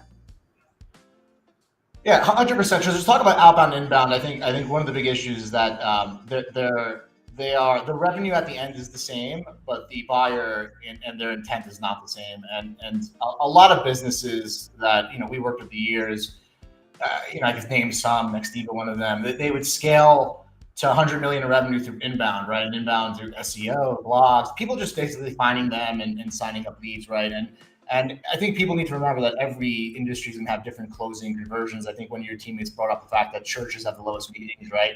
So it's not one size fits all, right? It varies between the POC, the cost of your product, and the industry. But on average, we've definitely seen that a 20% conversion rate for inbound leads is healthy. Now, there's no rule of thumb, right? But I like to put a 50% discount right on outbound.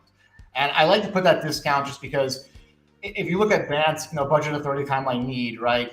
When you're calling someone an outbound, the need and the timeline, they're not there, right? Because if there was need and timeline, they would have come inbound. They would have Googled you, right? And they would have found you, right? So those two variables, they they're just not concrete. Now they could be. You could have someone you call, and all of a sudden they're like, "I got a need for this now. My timeline is now." We don't really want to base base scalability on luck, right? If that makes sense. So I put a 50% discount. If you're closing outbound deals at a 10% rate, that's what I would consider a good rate. Now, here is the tricky part. And this is a weird analogy, it just came into my mind. A butterfly goes from a caterpillar to a butterfly, and it does not go back from a butterfly to a caterpillar, right? Right. However, outbound can generate inbound, and it can turn into outbound, right? And what do I mean by that? I could cold call somebody today who just likes my call. He's like, Amir, you're to the point, crystal clear. I looked at your website.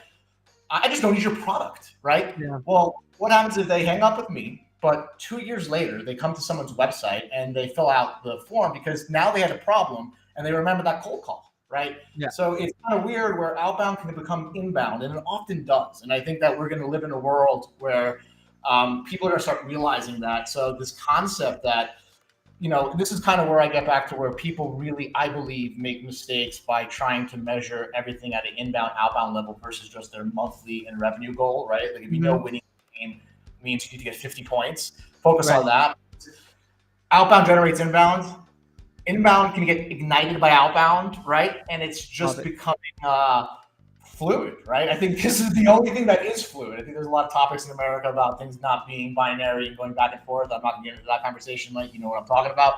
But I think that you actually have, where inbound can become outbound. So high level, keep it moving. Expect a 50% less conversion rate on outbound because they're just not going to have that intent. And then at the same time, this is an interesting thing, and I'm going to talk to you about just in the storytelling, right? So we have in our marketplace, obviously, a lot of different partners. We have partners that do paper meeting. We have ones that do managed teams, headcount, both, right? You guys, Belkins, I think, do managed teams and do paper meeting, which is a new offering, right? I've had customers where, they've been addicted to inbound, right? And then you start generating them meetings. And the meeting cost of one of these vendors that I think of was $200 per meeting, which is very low, right? Yeah. The account executives, what they say to management is these deals don't close. They're not as good as the other ones. And then the management cuts off that source. And I'm laughing because I'm like, why would it be, right? Like where was this expectation that a cold call or an email would be faster conversion? So they end up canceling the account executives end up complaining about the lead source. They lose that lead source and then they get fired because they didn't hit forecast. So they don't even realize that they're almost hurting themselves, right? So I think a lot of people need to start understanding that a apple's not a tomato and a tomato's not an apple, and that they're not meant to be the same. And if people will, lower their guard and start measuring the win at the end, I think we can stop calling things inbound and outbound and start talking about anything else you want me to get into? I'm trying to move faster, Mike. I know you're behind. Absolutely. Yeah, no, we are good. I think we still have some time.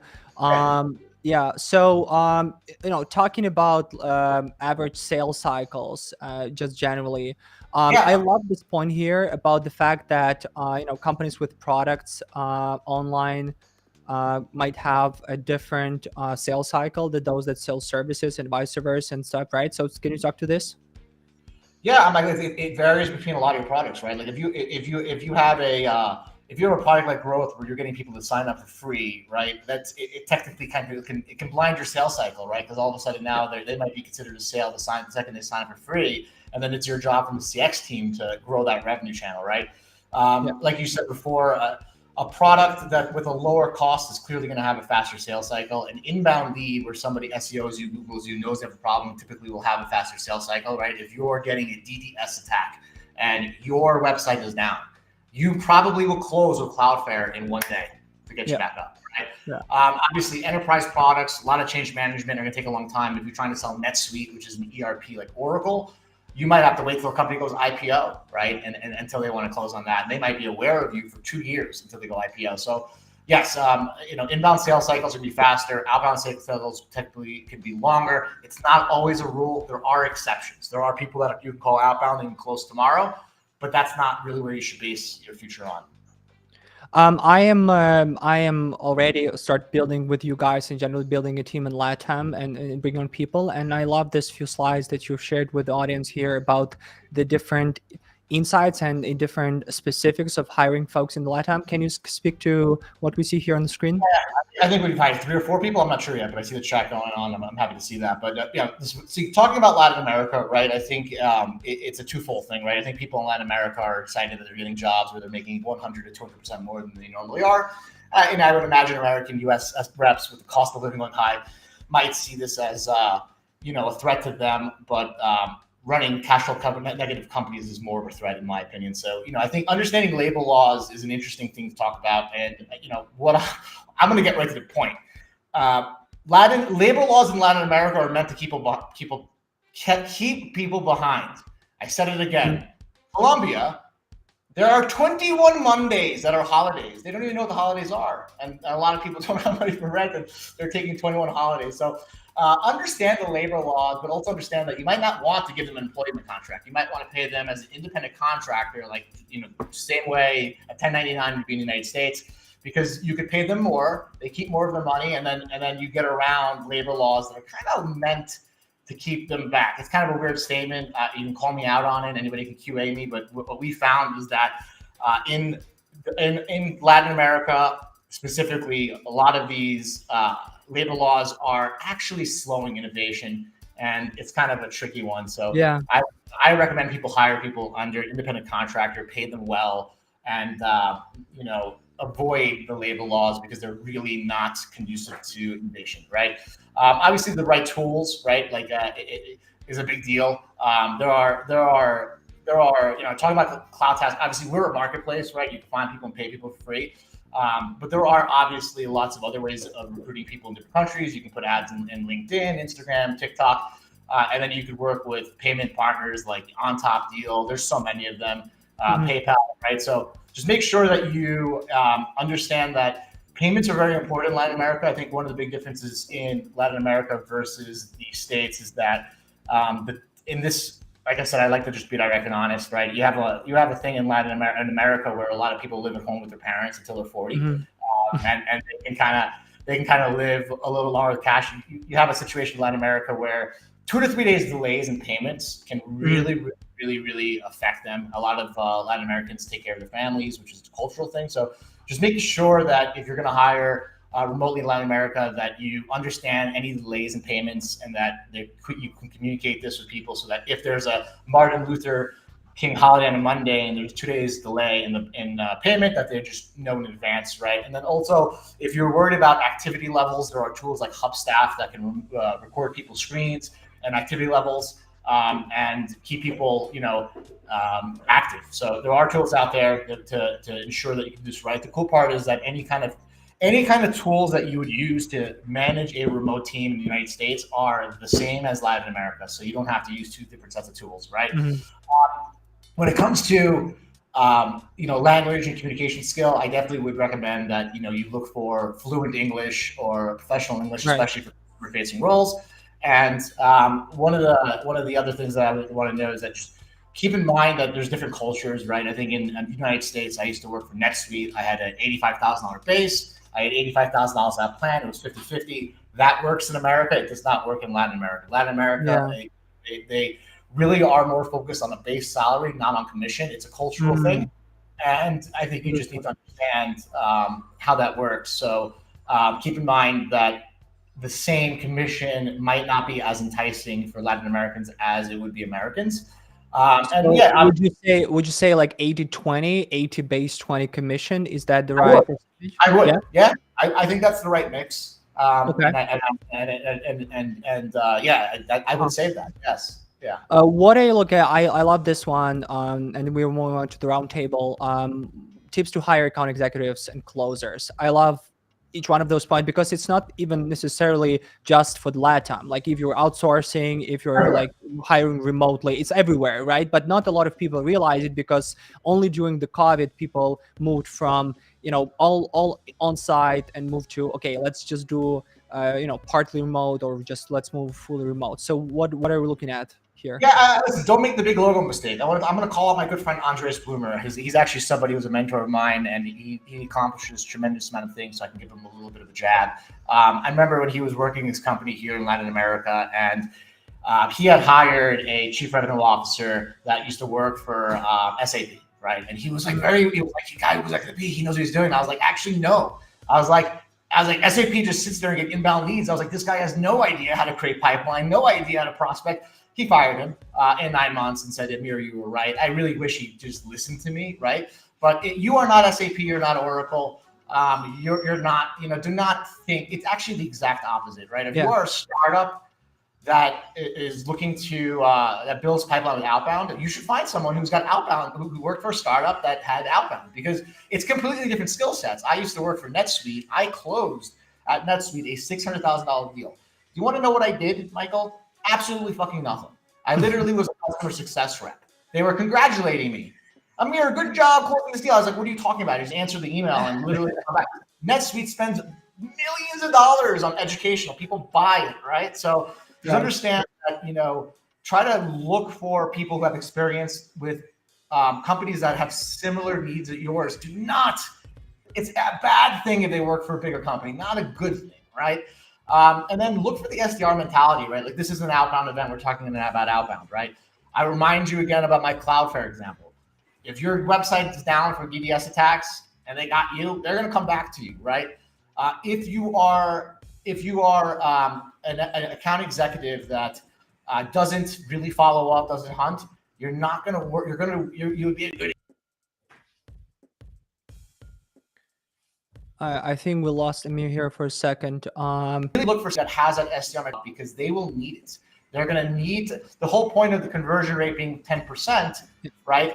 That can go higher if you're persistent and you follow up. So really look for that. Yeah. And then obviously I mentioned the. I love that. It's just for truth, right? And look for follow up. Look, the big thing about interviewing people, and like I would say this, right? If you interview an account executive, you don't hear, you tell him like, hey, Michael, everything went well. We'll get back to you in 2 weeks, right? And that account executive, you don't hear from in 2 weeks, do not hire him. Yes. Look for an account executive that during those 2 weeks, he's sending you articles. I saw this. This is great. We can leverage this. We can use this to sell. When can I start? Do you think I can start earlier? Is there a way for me to start earlier without a base? I can just start working. That is the personality. If the guy is just waiting for you to send an offer letter, he's an inbound guy. Yeah. That's okay. I love it. I had so many people that you had an interview with and reached out, follow up. They say, thank you for the time, the opportunity. They start sort of like engaging with you in a professional manner, nurturing relationship, although you don't give them answer. I love that. It shows the skill and it showed the grind and that you matter. That's not just the transaction, right? It's more. And I love that. I love that in SDRs. All right, Amir. What I'll do, I'll just bring on the other guys here, and then let's just dive into the roundtable. All right. Cool. All right. So let's see here. We have David. We have Brian. We have Ilya. All right. We have Joey, and then let's bring on Tyler here as well. All right, Taylor here as well. Awesome. All of us, right? I didn't. Oh, awesome. Well, listen, first off, tell me what you think about the format, honestly, because this is an experiment for me. I know you've been pressing time, pressing slides, but I think people more than 1 hour and a half, 2 hours, people won't consume any information. Like the last online event that was for 4 hours, people dropped all of them. So how is the format? What do we do next time? The same, or we should do longer or shorter, or less speakers? Who wants to be honest with me here? No one. Well, maybe I'm too long-winded, but it was tough to get it all in 10 minutes. So either maybe just one slide or longer periods of time. But I felt like I was talking about how you need to slow down in your call approach, and I'm rushing through my presentation. Yeah. So. No, you've been great. All right, so you will email me. I think you will email me the feedback with like, what the fuck was that?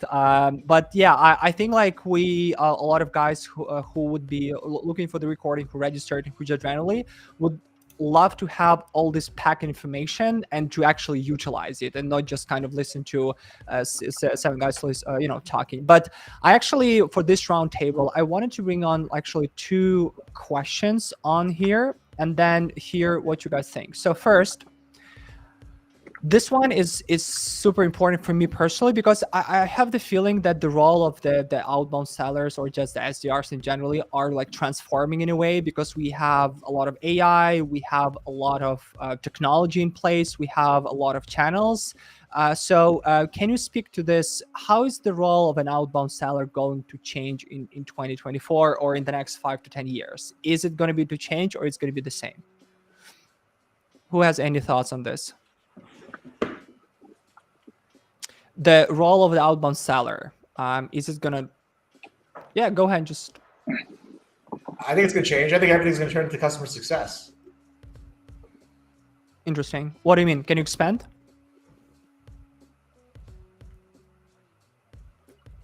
Nope. All right. Cycle. I think it's all going to turn into. I think the.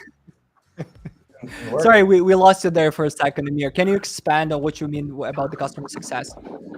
Yeah, I go back to like my role at NetSuite where I was called an account executive and I had a record deal, but all I did was answer a phone call. I think we're going to have B2B e-commerce is the future. All right, we lost Amir there in a second. Taylor, you wanted to add something? I saw you. Yeah. I can chip in. Yeah.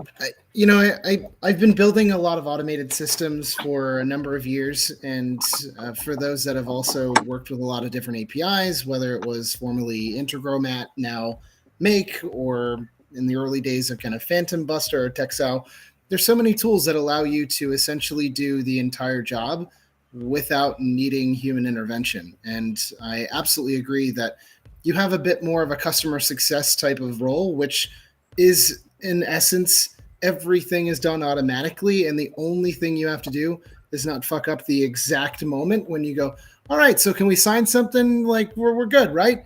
That's essentially the role of sales, as opposed to all of the other things that we're requiring people to think. Everything that used to be a decision tree that you could map out is now potentially an automated process, which is scary, interesting, and yeah, just the future. Are we not like overcomplicating it in a way, like whatever tool I'm using, whatever builder or process I have, it's so many details, not to fuck something up, to be able for this to work. So are we looking at the position of like a RevOps, and then just the guys that are taking calls and just closing and having that negotiation part? So the two roles. So there's not going to be like an SDR, it's going to be just a RevOps, fully experienced in the automation and the gritty details, like the. Yeah, RevOps is, I think, a different role. I mean, what we're describing is somebody that might have less than a week's worth of training, and ultimately those are human robots.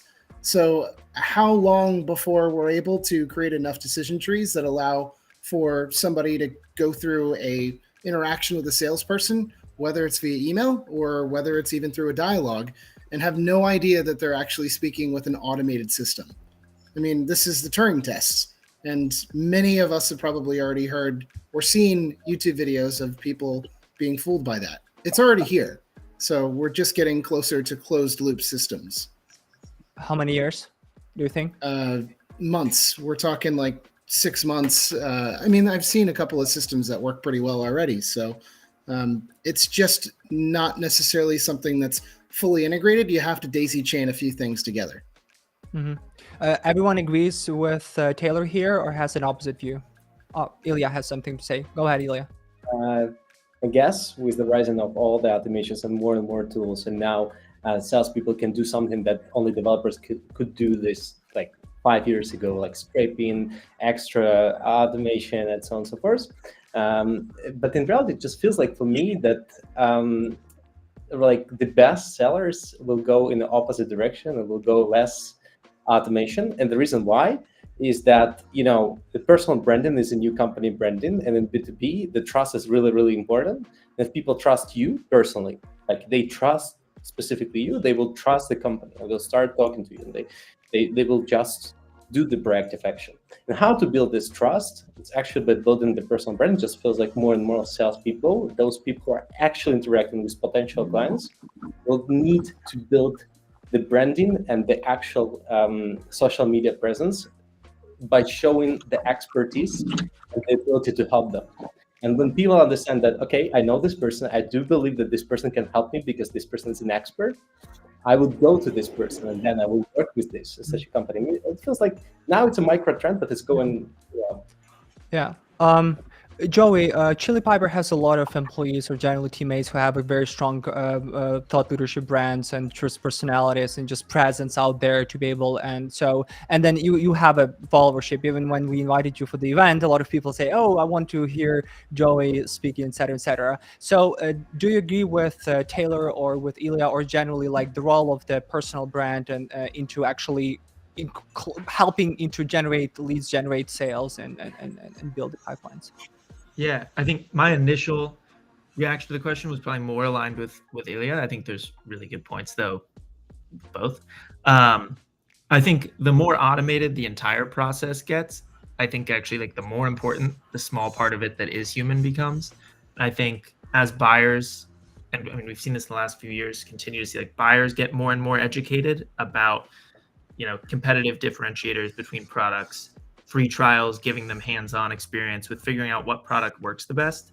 I think the connection between the seller and how much the seller is actually able to help them in the process becomes even more of an important part of it, where a seller isn't going to differentiate themselves by, maybe how they know the differentiating features between them and competitors, but will differentiate by how helpful they're able to be in the process. So I think in that way it is becoming more and more of a human process. Anyone else has to add anything on this for this topic, or we're moving on to the next question? Yeah, I mean, I think that it's going to be interesting to see, obviously, what happens. But I think anything we talk about, if Amir, you talk about customer success, that could be, automated. Like, what is the threshold, right? Where if AI is that good, if it's doing that versus outbound. And I think what's been said here, it boils down to two things on any of these things, and that's how important is the trust with that salesperson. How good is the salesperson at building, that trust, and how important is that human essence to that prospect. Now, some prospects, they don't care. People want self-service. They want that, and that's been happening since I started sales. Amazon has changed the way people buy, and AI, is just going to help that. But people still, look for salespeople to help them in a consultative way to understand problems they didn't have. And AI, I think, will help that. But at the end of the day, there's the human element, and maybe I'm naive, but the example's been kicked around on LinkedIn a lot. People pay for a real painting that was painted by a human much more than they'll pay for a print, even if they can't tell the difference. And there's something in the essence of being human and the connection you have with people, the trust you can build, that I think we might overestimate. Might not, we'll see, but might overestimate what AI can do and the propensity for people to interact with AI on that level. So basically, I was thinking when you were telling this that those that want to go up market, there'll be more human interactions, more, thought leadership, more sort of like presence, more collaborations. Those that would stay where they are, or like at the low market segment, high volume, then it will be more automation, more like access to like AI. But when we're talking about the up market, bigger checks, relationship type of buying committee type of sales, then we're still going to have a lot of selling, a lot of human interactions, using more traditional methods, where they can realize that, oh, this is about the relationship, not about the journey. Do you agree with that? I think it's persona. I think maybe there is something for spending more money on something, but I think it's persona dependent. I mean, certain personas, as far as like, we sell sometimes into manufacturing companies and things like that. The type, it's based upon the prospect. I think we'll have to optimize our motions based upon who we're selling to and whether they value that human interaction or they want more of a self-service or an AI type of thing. And that will be one of the tools in our toolbox that we have to be able to leverage. But I think it's both what you're saying, Michael, but as far as the type of product you're selling, it's also persona dependent. There are two questions in the chat from Liz and from Chris. Thoughts on call texting, a role of SMS in sales prospecting. Can anyone who wants to take this one? Mike, can I say something real quick? Go ahead. We lost you there. I'm gonna make a meme of this. Shut up. Hey, go ahead, Amir. No, He's frozen. No. Yeah. Replacing. You guys can hear me? Yes. No, you can hear me. We talk about AI replacing sellers, but we never talk about AI being the buyer, which I think is the biggest thing that people won't expect. But I expect that buyers will actually turn to computers. That's it. I'm off. He actually took the words right out of my mouth. I was going to say that once buyers are replaced by AI, then you can see sellers be replaced by AI, because one of the most important factors or functions in selling that AI can't replicate is empathy. It doesn't express or show empathy, and it's empathy. I'm sorry, I'm laughing about Amir. Empathy is extremely important when it comes to building relationships, and as long as the buyers are human, they're going to need that. They're going to want that, provided that the sell is not extremely transactional. I won't trust AI to buy anything for me, although it's going to be qualified. Like if they're spending my money, I was like, no, I don't know. It's maybe I'm too conservative about this, but I don't trust that. Anyhow, let's, we have a question from the chat. Role of SMS, call texting. Did you see that HubSpot integrated the WhatsApp feature in a way for follow-ups, like you can text? And just generally, like the role of text and SMS right now. Anyone is leveraging call texting for prospecting? No? Cold texting, no. Yeah, not cold. And for follow-up emails, and it isn't legal to do it in cadences technically, unless you get opt-in. Yeah, I think once you have a connection with the prospect where they're like in a sales cycle with you, and you ask permission, like how do you feel? Like, is it all right if I follow up over text? At that point, that could be really effective for making it more personal. But yeah, I think cold texting. It's bad. Yeah, I have so many scammers. Like, there's, I probably received the SMS from like my co-founder Vlad saying that, hey, you know, you need to update me with whatever like this, and you're like, there's no way it's gonna happen, you know. So that's ridiculous. Back in the days, we were building the community on Facebook, and that's actually the closed group. And we were reaching out to people via Messenger, you know, the Facebook Messenger, and then we were reaching out to people just, hey, hello, welcome to the community and so forth. And we were keeping like the chats and conversations with a lot of our clients via Facebook Messenger. I'm not sure whether it's the case of this.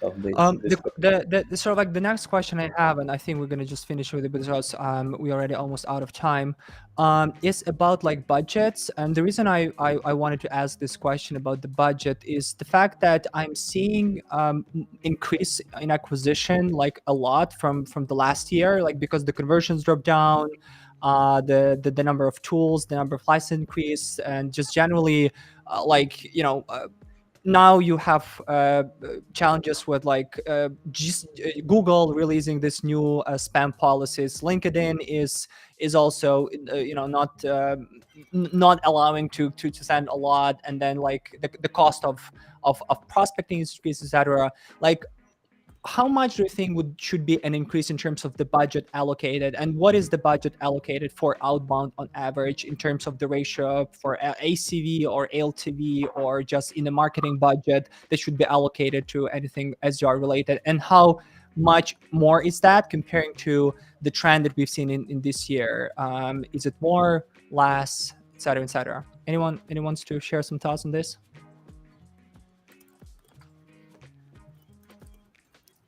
Anyone? So I'm the only one concerned about the budgets. I did an hour-long webinar on this topic, and obviously it really depends on the niche, the industry, and where the business is. So, you know, these reports, they come out and take them with a grain of salt. So there's a report called like the CMO survey, and it gives you little benchmarks on how much CMOs by industry spend. But what kind of CMO is going to take the time to fill out a survey and give accurate answers? Not many. So yeah, like for startups and the SaaS space, you were looking at like a 20 to 30% of overall revenue being put back into marketing, with certain industries, whether they're in this colossal stage of growth, you could see as high as like 60, 70%. And with very traditional old school industries, I think the numbers were staggering. It was like 5%.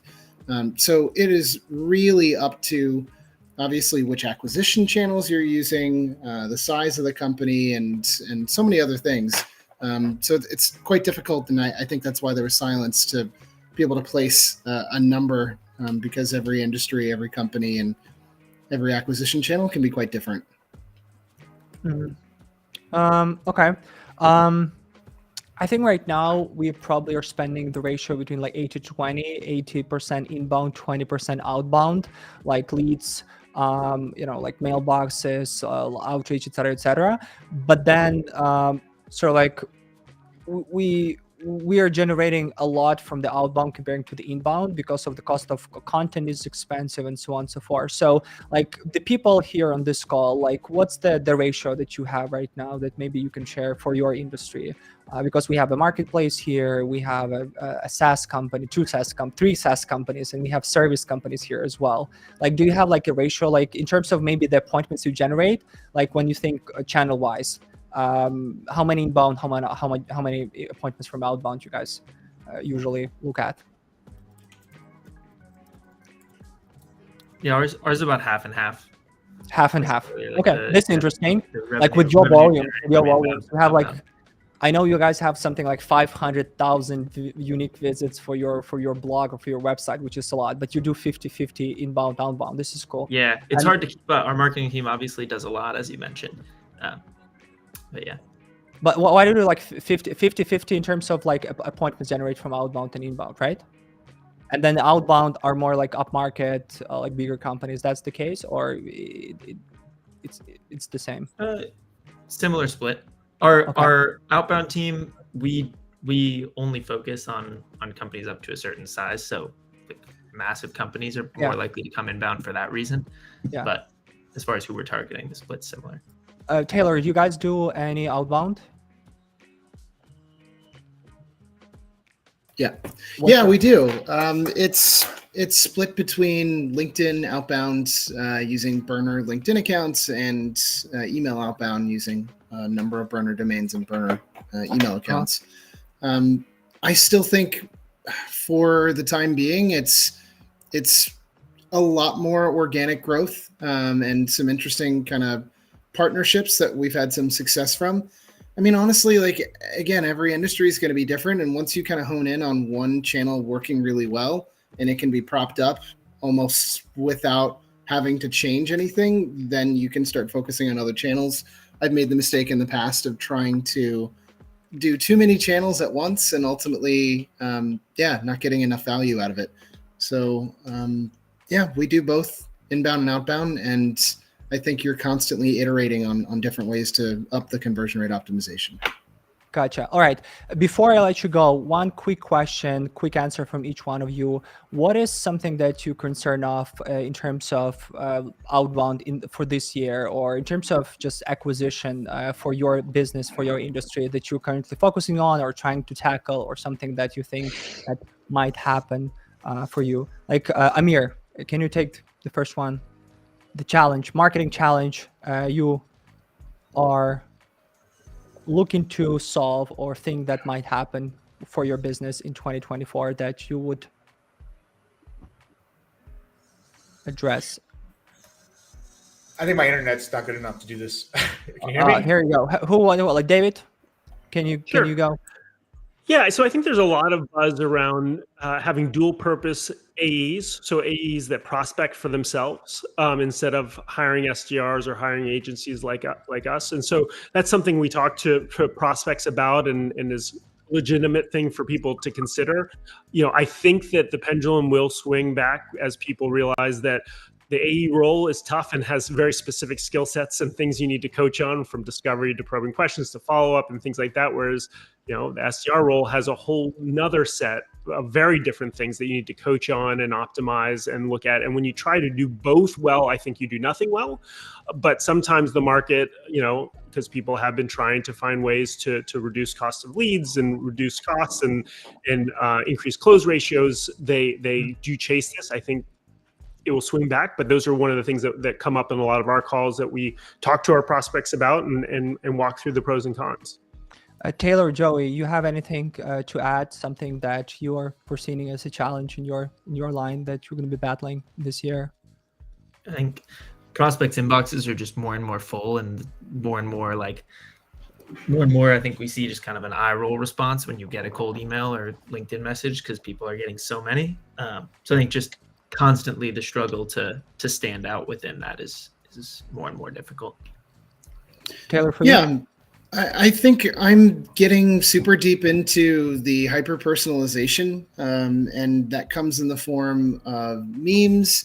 I've learned that you can't really make somebody intrigued by your email by using their own picture. People freak out, and even though it's scraped directly from LinkedIn, like they get very weird. But I think there's a lot of really interesting use cases based off of, if I can get somebody into my platform, and it's maybe more specific to SaaS, I know it is, but being able to really dictate some interesting language based on how they interacted, what their company does, and using a few different prompts really dresses that up. And I think that's the type of stuff that's the cornerstone of what I'm talking about, which is replacing a lot of these long interactions via written text. So that's some of the stuff that I'm working on a day-to-day. Ilya, what about you? Yeah, actually, we are also SaaS business, so our challenges are a bit different from the service business. And actually, we help salespeople with the outbound. And actually, outbound is not a rocket science, but still, there are so many people who don't know how to do the proper outbound. Yeah. Right? So when it comes to the SaaS, it's less about how to do outbound for ourselves. It's more about, okay, how can we find the micro trends to leverage those micro trends, be one of the first who are actually solving one specific problem of the funnel, to leverage this and be a trendsetter. Because usually on the market, you always see some micro trends, some little details in the whole process that are solved somehow technically. Usually it might be solved by raising startups. They disappeared and they see these problems.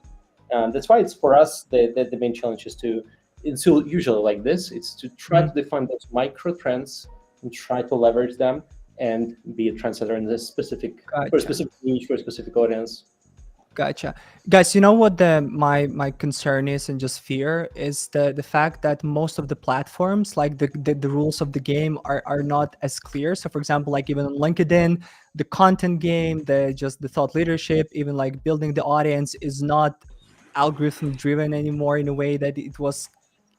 So now it's like you always go down to the low position. Twitter is like a garbage, like with a lot of like just AI going in and out and so on and so forth. Inbox are floating, and I'm just, my concern is that there's no help from all of those platforms to be able to leverage some like free organic channel, and it's either a volume game where you just need to go volume and just look for this nitty-gritties and automation and AI, or again it's going to be just expensive personalization and some other like maybe offline things. So this is like my big concern. All right, Brian, you are the last one. If you share my concern or anything that you saw from Belkins that might be a concern, happy to add, and then we'll finish up for today. Yeah, absolutely. I agree with everything that everyone said. I mean, the landscape of prospecting is ever evolving, and it's going to continue to be a challenge to stay at the cutting edge of what's working and what's not working, especially when they don't provide instructions on how to win given certain channels and platforms. In the 90s, caller ID came out, calling became less effective, but still effective. COVID happened, everybody went home, and calling became even less effective, and now we're getting 50 emails a day from prospecting SDRs. But I think, it's a fun ride, and I'm glad that I'm on it with all of you. When you figure out the keys to the city, shoot it over to me too.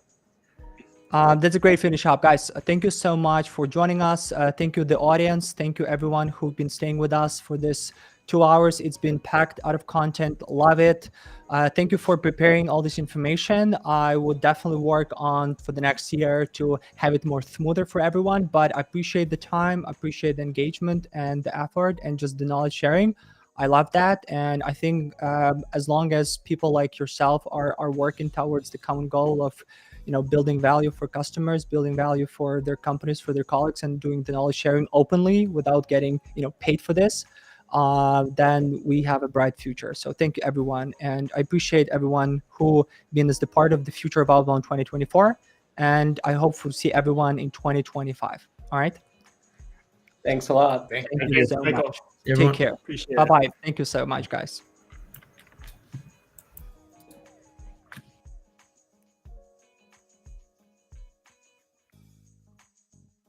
Thanks, Michael.